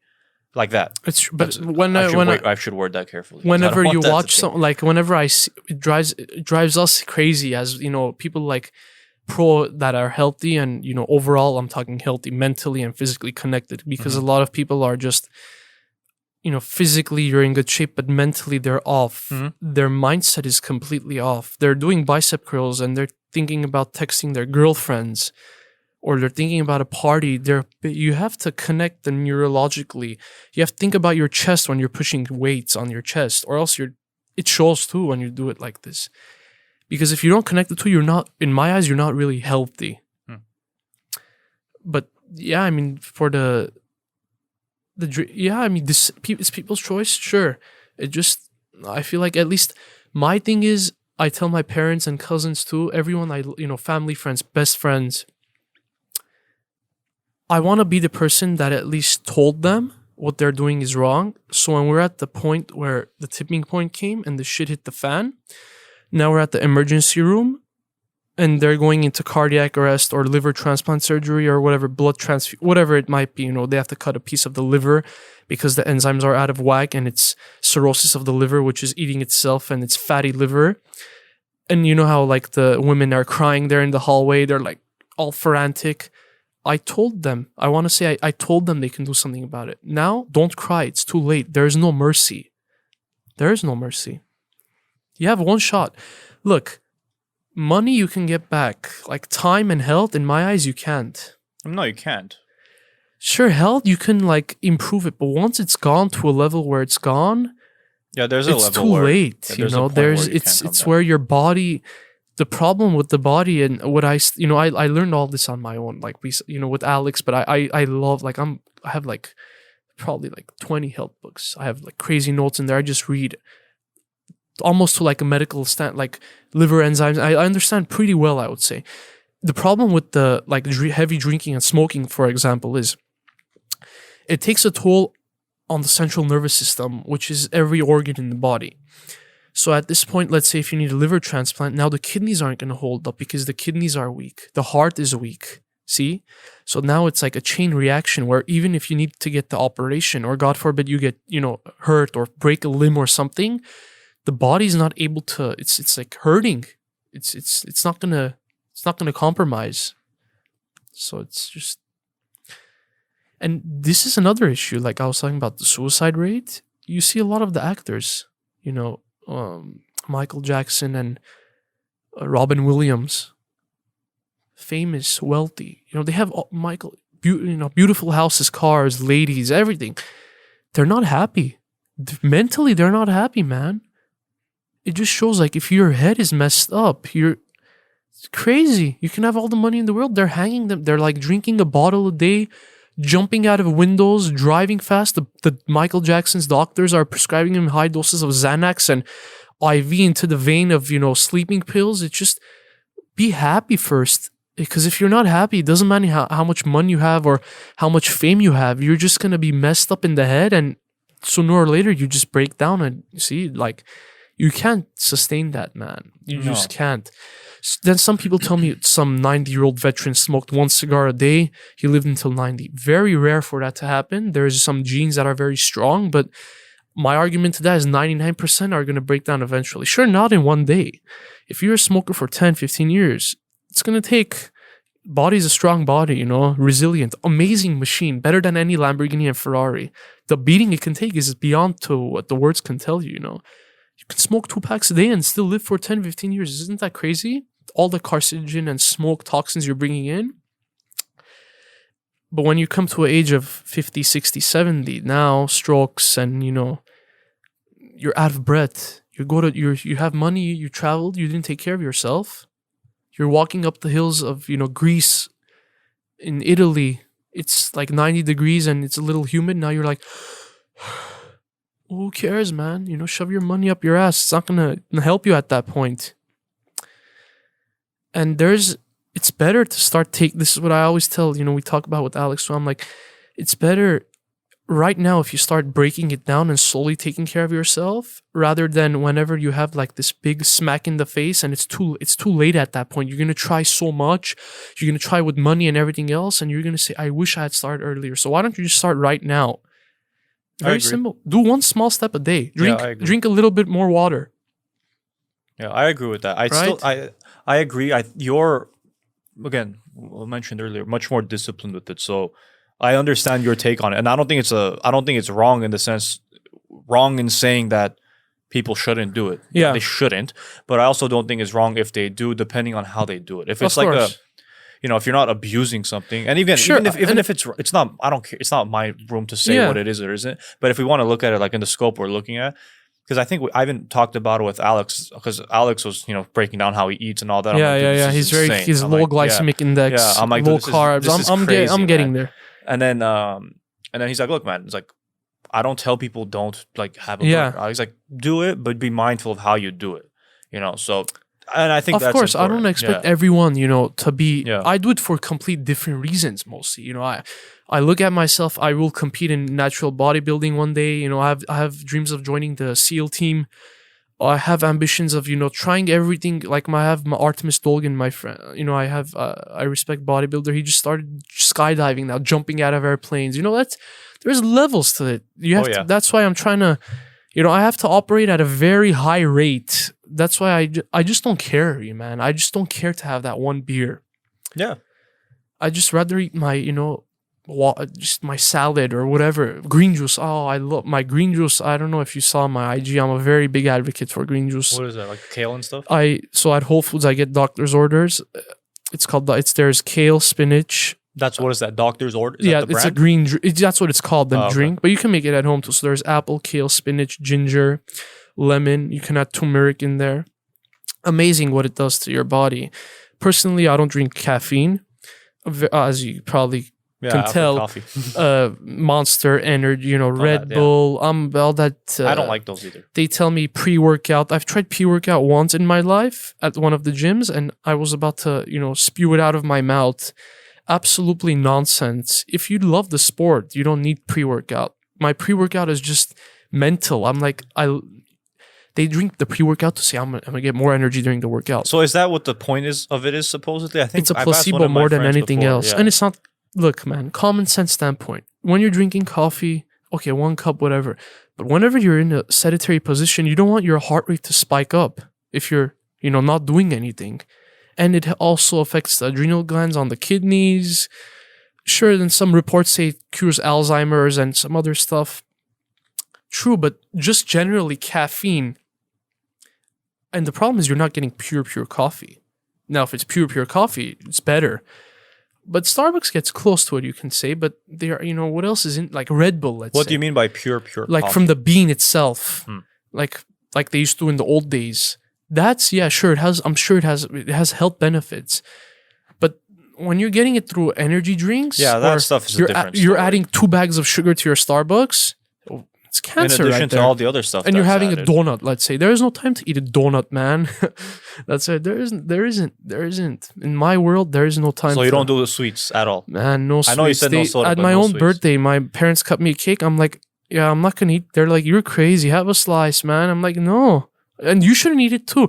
In the Armenian tradition, they go to a friend's house. What do we take? Pastry. I'm like, take a fruit plate.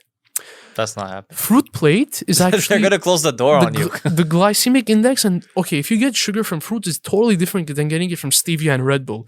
And these are natural. Berries are natural. Stevia is natural. Well, it's still, It's a plant. But still, like fruit is a fruit.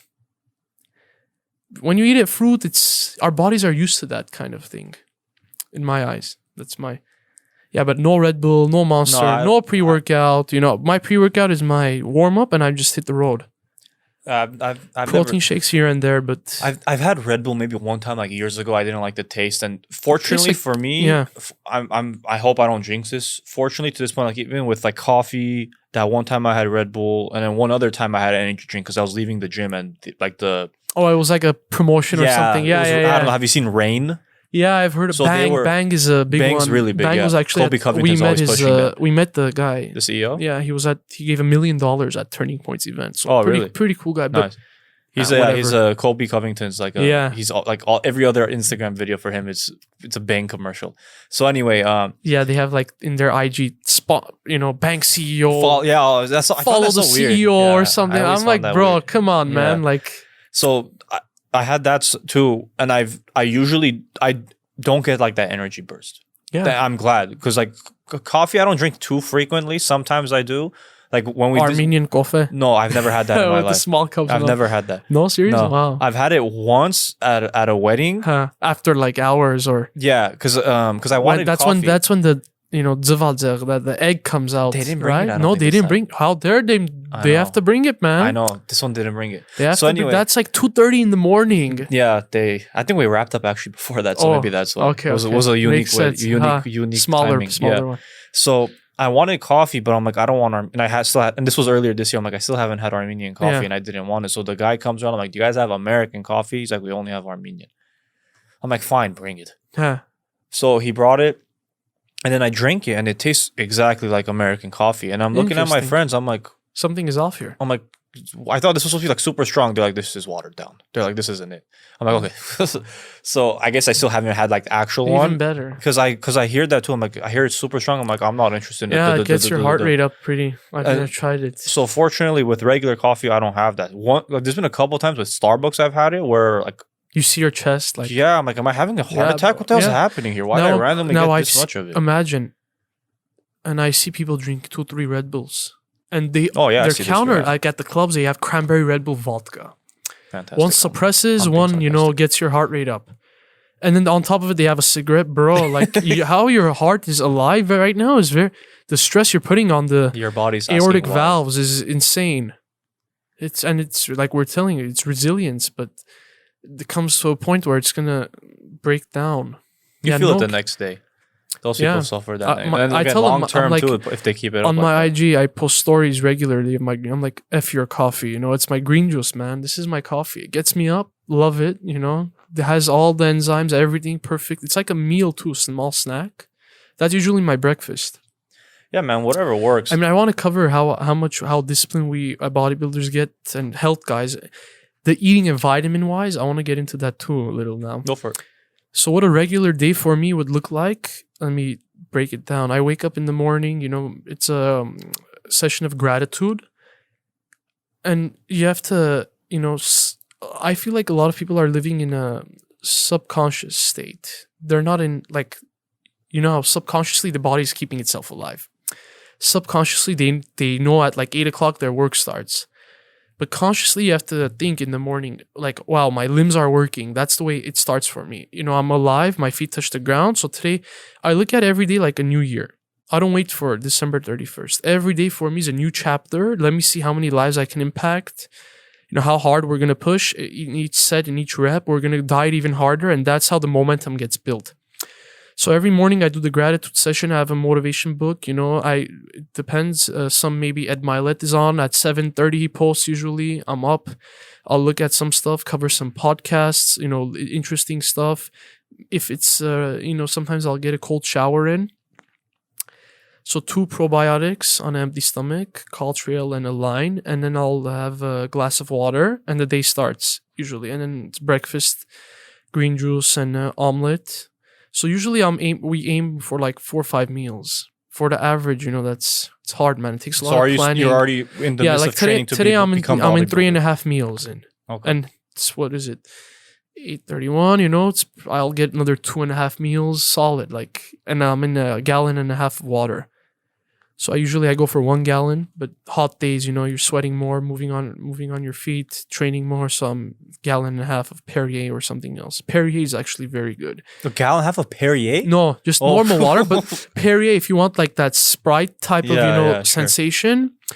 So then it just starts meal prep this guy's crazy. Yeah, no, man, no, that's dangerous right there.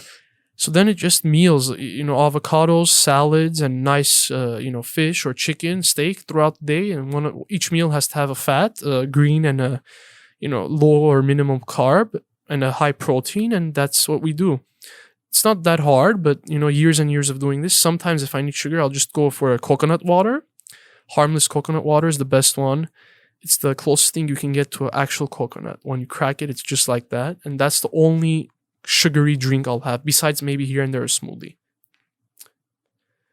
So it's green juice, probiotic green juice, breakfast, 3-4 more meals like that. I'll throw in a smoothie here and there, training, and then we're recovering at night. You do protein powders or anything like that? Protein powders, yeah, it's one of the best Earth brand. I have to check. I forgot the name, but it's one of the best ones. Yeah. It's the non-GMO whatever. It's on the go more if I'm traveling or going to an airport or if I'm on my feet. So that's not necessarily some days there's part no of your time to everyday. eat. Some days we're fasted on forceful fast, I call it, which is great. What's a forceful fast? The day gets too busy. There's no time to sit down. There's no time to use the restroom. That's just the reality. There's going to be a lot of those days. Again, something the school system doesn't get you ready for. That's just life. There's going to be a lot of days where new burdens and new things are coming in, your roadblocks. Are you going to let those roadblocks get in the way, or are you going to plow through them? because you have to plow through them. You can't let it get in your way. So, and then at night we're recovering. So I'll go for a cold shower. Again, cold showers are, it's incredible. The science behind it, man. It's crazy. Too cold though. But it's resets your central nervous I've heard it's very good fat for you. burning, It's just white cold. fat, immune cells. It's cold. But not only that, forget the science. It's when you do something hard in life, you're getting out of your comfort zone. So you're automatically winning. Do you always do cold or sometimes? Now it's like 99% cold. Really? Yeah. Even if the day I don't want to do it, it's that like, What if it's are you cold gonna be a little outside? bitch or are you just gonna go do it? It doesn't matter. Jeez. And I'm talking about like before I didn't have this aggressive, like now it's more like David Goggins. This is pretty aggressive. Yeah, it's very like for when I say to my, they're like, you're crazy. I'm like, it's a good time. It's not crazy. It's just leveling. There's levels to it, man. Look, there's something to discuss with friends again, like with the CEOs, right? The Bezoses, The Ed Milet, Gates, Andy those- Frisella. these- I've heard Andy actually. So too people once. like this, what I don't know if necessarily people like truly factor is like they're not like average people. yeah, they're not There's taking a reason hot shower for 10 minutes, bro. you don't get to where they are on a regular wavelength. That- It's not to like exactly. like dumb people. I'm not remotely close to that either. Like I'm not even doing any of the things you're saying. Like you're saying all these things. I'm like, this guy's like way above what I'm even willing to I'm try not even right that now. close, but we're trying. We're trying to get but there that's so, eventually. again, there's those levels that we're discussing. So Yeah. it's like there's people out there that are willing to of course. intentionally put themselves that's in what difficult Yeah, situations. intentionally I suffer. Yes. That's what I say on my lives. They're like, you're crazy. So you'll hear the you're crazy. But then there's a reason people that are doing what you're doing, Yeah. and I'm sure you yourself, there's people I'll like get those to it, people that they're chilling. Of course. No, they're not even chilling. They're still hustling. for Oh, the they most have part. more problems now. Yeah. But The there's a bigger you reason get, the more it comes, but it's a there's- blessing. there's a reason they got to there. It's because they're willing to put themselves through that Yeah, stuff. pain and suffering. So like I run now, 7 miles in the heat. It's on my IG. I save it. So You're running outside in this air no, quality? before this Oh, air okay. quality. So it was like 100 degrees. Let's say I take my shirt off, and you could get very dangerous for Yeah, a is this normal safe what person. you're doing? Now I'm yes for me because I know my nutrition is like to the dot. The water intake is to the dot, like I was touching upon before. The chiropractic care is where it's need to be. The fascia in the body, the massage is there. So I know, and I've done it. Like man, I've done probably like hundreds of times. So I'm used to it. Now, if you're just beginning, you can get dizzy. But I've worked past through that. So I run with my shirt off, and everyone's looking. It's no suntan lotion, absolutely not. Because whenever Is that a life good hits, idea? well, it's just something different. Something just on my face. I put it. I wear a hat sometimes, but my point of doing that is because sometimes in life you're not going to have time to prepare. It's going to be a lot of uncomfortable situations that are going to be unexpected. So willingly, when I do that, I know I'm getting mentally ready. But have you been burned? Not really, because it just tans over each other. Yeah, because there's the risk It's of like amazing that's that though, man. exposure like, though to the way sun you like feel that. after that, then you come and jump into a cold shower. Incredible. You run 7 miles at the same in one run? Consistently, yeah. In one run or like throughout the day? No, it's one run. How long is this run? It takes about an hour, 2 hours with 2.5 hours. I'll give a good 15 to 20 minutes stretching before, and then I'll cool down after too. Are you running 7 miles consistently? Yeah, or are we're you jogging. stopping? We're jogging. But you're not stopping jogging. You're not gonna No, stop there's your no jogging. time to stop, man. There's no time. And I'm hydration wise, it's just a very sanitizer, like very small water like that. Yeah, like that makes sense. You know what I mean? You can't have too I don't much of even that. drink most of the time, to be honest. It's just, it sounds everyone's looking at me, like these, like the girls are driving by or they're like, what is this guy doing? I'm like, yeah, Stop. this guy, It's hot outside. Why are you you have to be running? careful running like that because it's more of the heat, the drivers, the reckless driving. And Where are you doing this? Are you always This running is, like the same circuit? Glendale, yeah. I go from, to Brand Park. Mm. It's there. So like I love that you've like route. routed it in a way where Yeah. it's like 7 miles round trip. And actually, I call them the Rocky Stairs at Brand Park. I run up and down that 10 times, flight of stairs of probably 30, 20 plus stairs. People are just staring at you. It's just like, that's when, people won't understand besides like David Goggins and SEALs and people that have done that, on the average Joe Schmo, it looks like, wow, you're going to faint and all that. Yeah, but when you're jumping out of airplanes, whenever you're doing all this, if you think about what can go wrong, you're never going to do it. What's the worst that can happen? You're just going to collapse. Big deal, What if it's worse? What if it's worse? Then we'll get to know if it's worse or not. I'm willing to take that risk, man. Jeez, that's crazy. Oh, there you go. I said it. I'm willing to take that risk, and I know it might get worse. Sure, I might get lightheaded one day and just collapse on my face. But I know I'm willingly taking that risk. Again, that's where we come back to. It's up to the individual, man. If they're willing to put themselves through whatever. Obviously, this is a better thing than this is the example totally I gave, different because this is actually building yourself up but eventually. Still, it's not up to you. Like, you're the one that decides, and It's not- you're the one that knows what your boundaries are exactly. and what's the appropriate amount to push. I know the threshold where I can go to and where I should stop. If Yeah. I feel like it's very dangerous, obviously I'm gonna stop. I'm not gonna, just Right. But you have to work. You have to work past the pain in life, and so I feel like so many people don't do that, man. Especially in the youth too. It's just like instant gratification, instant. With the school too, it's just like I worked hard today. Why don't I see the results? With the good body, it takes years, months of dieting and proper exercise, proper people, proper mentors, proper headspace. It's like what I'm saying. It's are you taking your food to the parties? Like family, friend's house. I don't know what they're gonna have. I don't care what protein they're gonna. I want to take my own stuff with me. Oh, you take your own stuff? I traveled to Greece. I had a suitcase of just protein powder and foam rollers and stuff going with me. I had to. So interesting. So when you go somewhere like yeah, that, so when I travel, how I do don't you know what eat? happens. So it's. I've told myself, first of all, I love traveling other places. Like we're at Naxos in Greece. I'm friends with like this small boutique gym owner now. Anytime I go there, it's just like cool guy. He actually trains some of the Greek soccer players there. And one of them actually was there. I don't know what his name was, but he had like a brand new Ferrari, enjoying like beautiful place. So I've told myself I try to keep the discipline as much as I can. So we know that you get dehydrated going into airplanes, let's say. So I would take, bottles of water we buy at the thing. You can eat something that's more salty before you go on an airplane. Because, at the elevation, the body is not used to being up that high. And then once we arrive, it's pretty more or less, you can keep the diet. It's just, eating Greek food is pretty good. Well, because the Mediterranean I'm not going to diet. drink the ouzos and, take the shots and stuff. I keep the level of drinking and stuff, same discipline towards that. But eating-wise, I'm keeping it the same. I'm running on the beach, beautiful beach, beautiful people around you, and good vibes in general.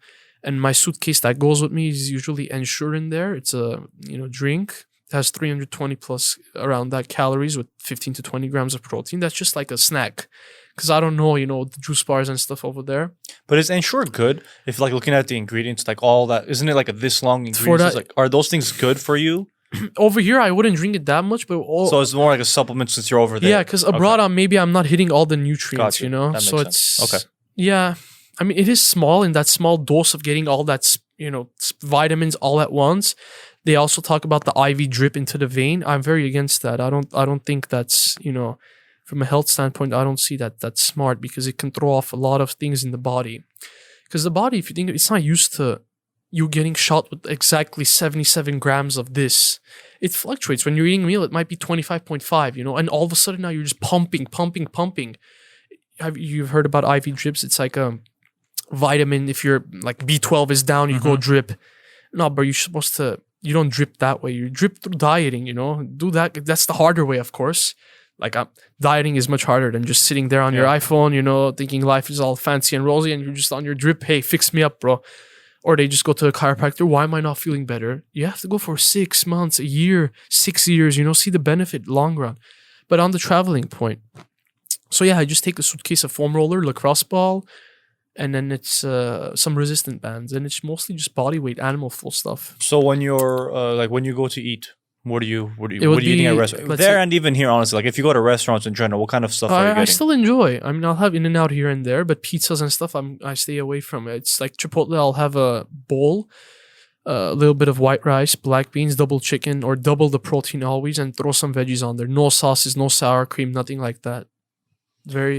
It's simple and complex, Do you usually eat out? No, by usually I don't mean like from Chipotle. Yeah, Chipotle is okay to meal prep. I feel like. I mean, me personally, the ingredients are okay. Yeah, it's still family owned. You can. It's not family owned. I mean, it's. But it's in more terms like, of your thing, yeah, it's more like it's not that big. They're more careful. That's what I mean. I hate their taste, dude. I don't know how people eat that stuff. Where? Chipotle. Chipotle? Yeah, I know a bunch of people that love Brandon, trainer. He's pretty familiar with the ingredients they use. Brandon Michael Fit, and he's just I like Chipotle. They've been advertising that they're improving. Obviously, they had their issues. It's much better than Panda. Again, health wise isn't my thing. Isn't the health wise, because I know it was a few years ago they had what was the breakout they had E. coli. E. coli yeah, on the so lettuce. They had that, think. But I know they've been advertising a lot lately. Like we've cleaned up and this that. So that's fine. But for me, just I hate the taste.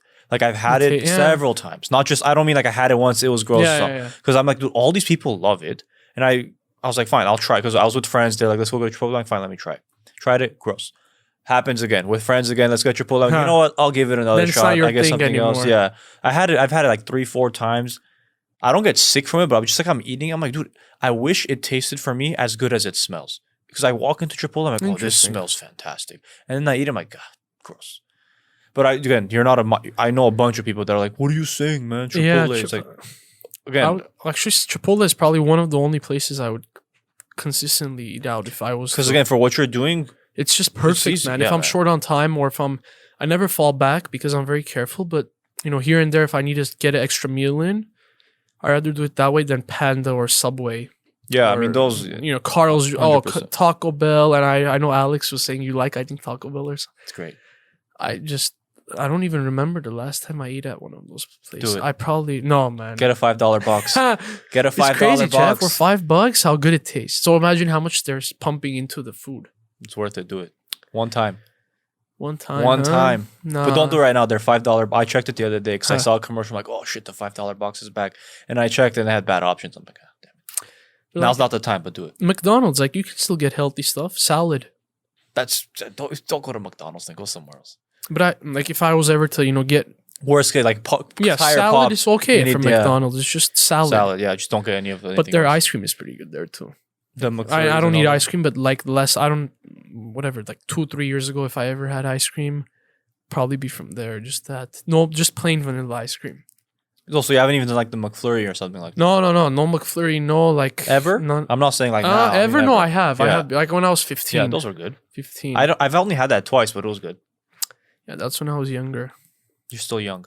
Well, we're still young. I'm I feel like I'm older, but still young. It's just natural. I mean, mentality-wise, you are in terms of how you're approaching all of this. 100% it is, man. It's a blessing, man. Again, I don't know if I finished the thought, but when we were talking before, so the boss man outside, when I did his podcast and we were talking about what's the whole goal with all this, what am I trying to do? Yeah, I was just gonna ask you. What inspired you to do it? And be aware of the frog. What is that? This has nothing to do with anything. Interesting. There's no thought behind this. Was a couple months ago. We went to San Diego, and they were still asleep. So I woke up and I'm walking around, and we needed toilet paper. So I went to the grocery store. That's before the war on toilet paper began. This was after, so the war ended. Oh, okay. This was still during the war was done. They had it. Okay, cool. That was crazy, huh? Yeah, they're gonna eat toilet paper. People are gonna eat toilet paper. Why do you need that much? Yeah. I forgot. I think it was a comedian or something. So I was like, why is the human anus this pampered or something like that? I'm like, that's one way to look at it, I guess. So whatever. I was in line and then this guy was just in one of those bins on the side. Yeah. I'm like, damn it, this stupid tact is going to work on me this time. I just grabbed it and I bought it. So yeah, there's no thought behind it. It has its place though. It's perfect there, kind of. I mean, you're not the first person that's commented on it. So again, there was no thought. I wasn't maybe people will I was just let me just get something. Yeah, because there's obviously nothing behind me. It's very simple though. It's very nice. Yeah. So I mean, it's a talking piece, I guess. It unintentionally ended up being like that. Oh my gosh, what was I saying before that though? The reason I started this. Sorry. Yeah. So part of it is so stuff like this. So it's where again you're 20. So if by chance someone sees this, that is younger, let's say 18, 17, whatever, even 20, whatever, 20, even older. I've inspired a lot of older people too. I put them on check. I like to say. So whatever again, regardless, whatever demographic, but specifically if you're younger, the hope is in conversations with you or all the other people I've had and other people I will have that. you take at least something away from it and be able to apply it. Like I was telling you before, each person I've had, whether it be consciously or subconsciously, from when I've started this up until now, I've noticed there's something I've taken from everyone, because I'm not thinking the same way again. Like I'm not like saying I'm superstar now, but I've noticed there's shifts that you notice. So that's what the hope is. Like if I can take that away, again, I'm no better or worse than a lot of people. So I don't see why anyone else can't either. That's the whole objective with it. So hearing this, and again, it's encouraging for me, because it's not like I think, oh, you have to be 20 something and above to be smart. No, obviously not. No. Case in point right here. You're 20 with way more discipline than I have, way more discipline than frankly people that are full grown adults with families and everything like that. And they have to put, because the problem is they don't have age and perspective. If you're like 20 to 50, you mess up. From 50 to 100, you have another 50 years to make it happen. Like from scratch. If you keep your body and mentally, like they don't understand what that means. So imagine if you start younger, you have like 100 years to make. Like that's a lot of time, man. And if you use it wisely, like why are they scared at 50 years? 50 years old is young, man. You should do whatever you want at 50. You know, make good choices and everything. 50 to 100, easily 100, 110. We're living longer now, which is a good thing. 110 is terrifying. Jesus. Like there are certain 90-year-olds that run. Yeah. Mentally, physically, they're in better shape than the 30, 25-year-olds. Positive, you know, every day they're like at it. No negative. But too much positivity can be worse than negativity also. You can't be caught up in it. You'll get oblivious. Because then you're like, again, going to your La La Land fancy rosy state. Everything's happy, you know. I feel great today. Yeah, but you might not feel like that tomorrow. It's what you have to break it down. And you have to look at, every failure and every no as a yes. Take it as a yes, and you just keep hammering even harder. Once you start hammering harder and you don't give up, eventually you're going to break through. And that's how I got on this podcast. I knew if I consistently put in the work, it would show in the world. Through Turning Point, through people like, you, through Alex, and it was just took off slowly. Yeah, and it's a testament to you and all you've done. So I guess I kind of know the answer to this, but let's see if maybe you'll break it down more. So, what I usually ask the guests at some points, like, so you've done all this stuff, you've done what you've done. Again, you're still young, but you've done quite a bit. Yeah. And you have ambitious goals that I'm sure you're going to achieve, and I know you know that as well. You're coming with me. Everyone on my team is gonna travel the journey. We're on this together. Fantastic. I'm waiting for that. Well, I'll contribute in some way to it. I won't just stand in the back. Always. So given all this, though, you have obviously, again, strong mentality too. So this will help power through what my question is, which is, through all of this, through your difficulties, for you, how have you pushed through them? So now you're at this state where you're obviously probably the mentally the strongest you've been. Is that accurate? Fair to say. A very good space mentally. So before, when maybe you weren't quite there yet, not necessarily weak, but not there, how would you power through your stuff? Like, was it through reading? Was it through talking to people? How do you get through your difficult times? It was through a lot of exercise and watching videos. I literally watched every single video interviewed by Ed Milet show. And I have to, I told myself, so I would just sit down and watch, and learn, feed up. Like, what is he saying now? Think about it like that. And then implement it on myself. It's to a point where I'm going to rewatch every single video he's done, like I said, and I'm going to take notes on every single video he's done, and then go back because you can always find more. And just like, and even at the low points in life, I knew if I don't give up, it's going to get better. It will. Just like this situation now, it's going to get better. It will. It's a matter of when. You just have to be patient, don't go bizarre and make good choices, and it will get better. And we're going to be able to go back to the old normal, hopefully.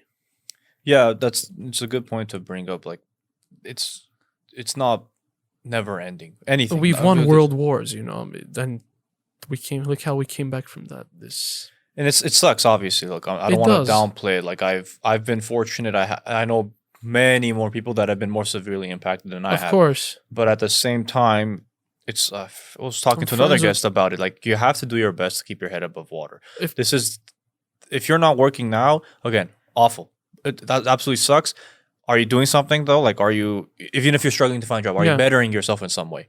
Are you exercising now? Are you reading something? Exactly. Are you improving on a craft? Are you taking classes? Are you doing something? Like, make something of it. And if you're negative, what's gonna help if you're negative? Exactly. The easiest thing you can do is be positive about It's it. already a bad situation. You're already like, let's say you're not working now, right? Yeah. It's already bad. So get up. Now you have to start crawling up, man.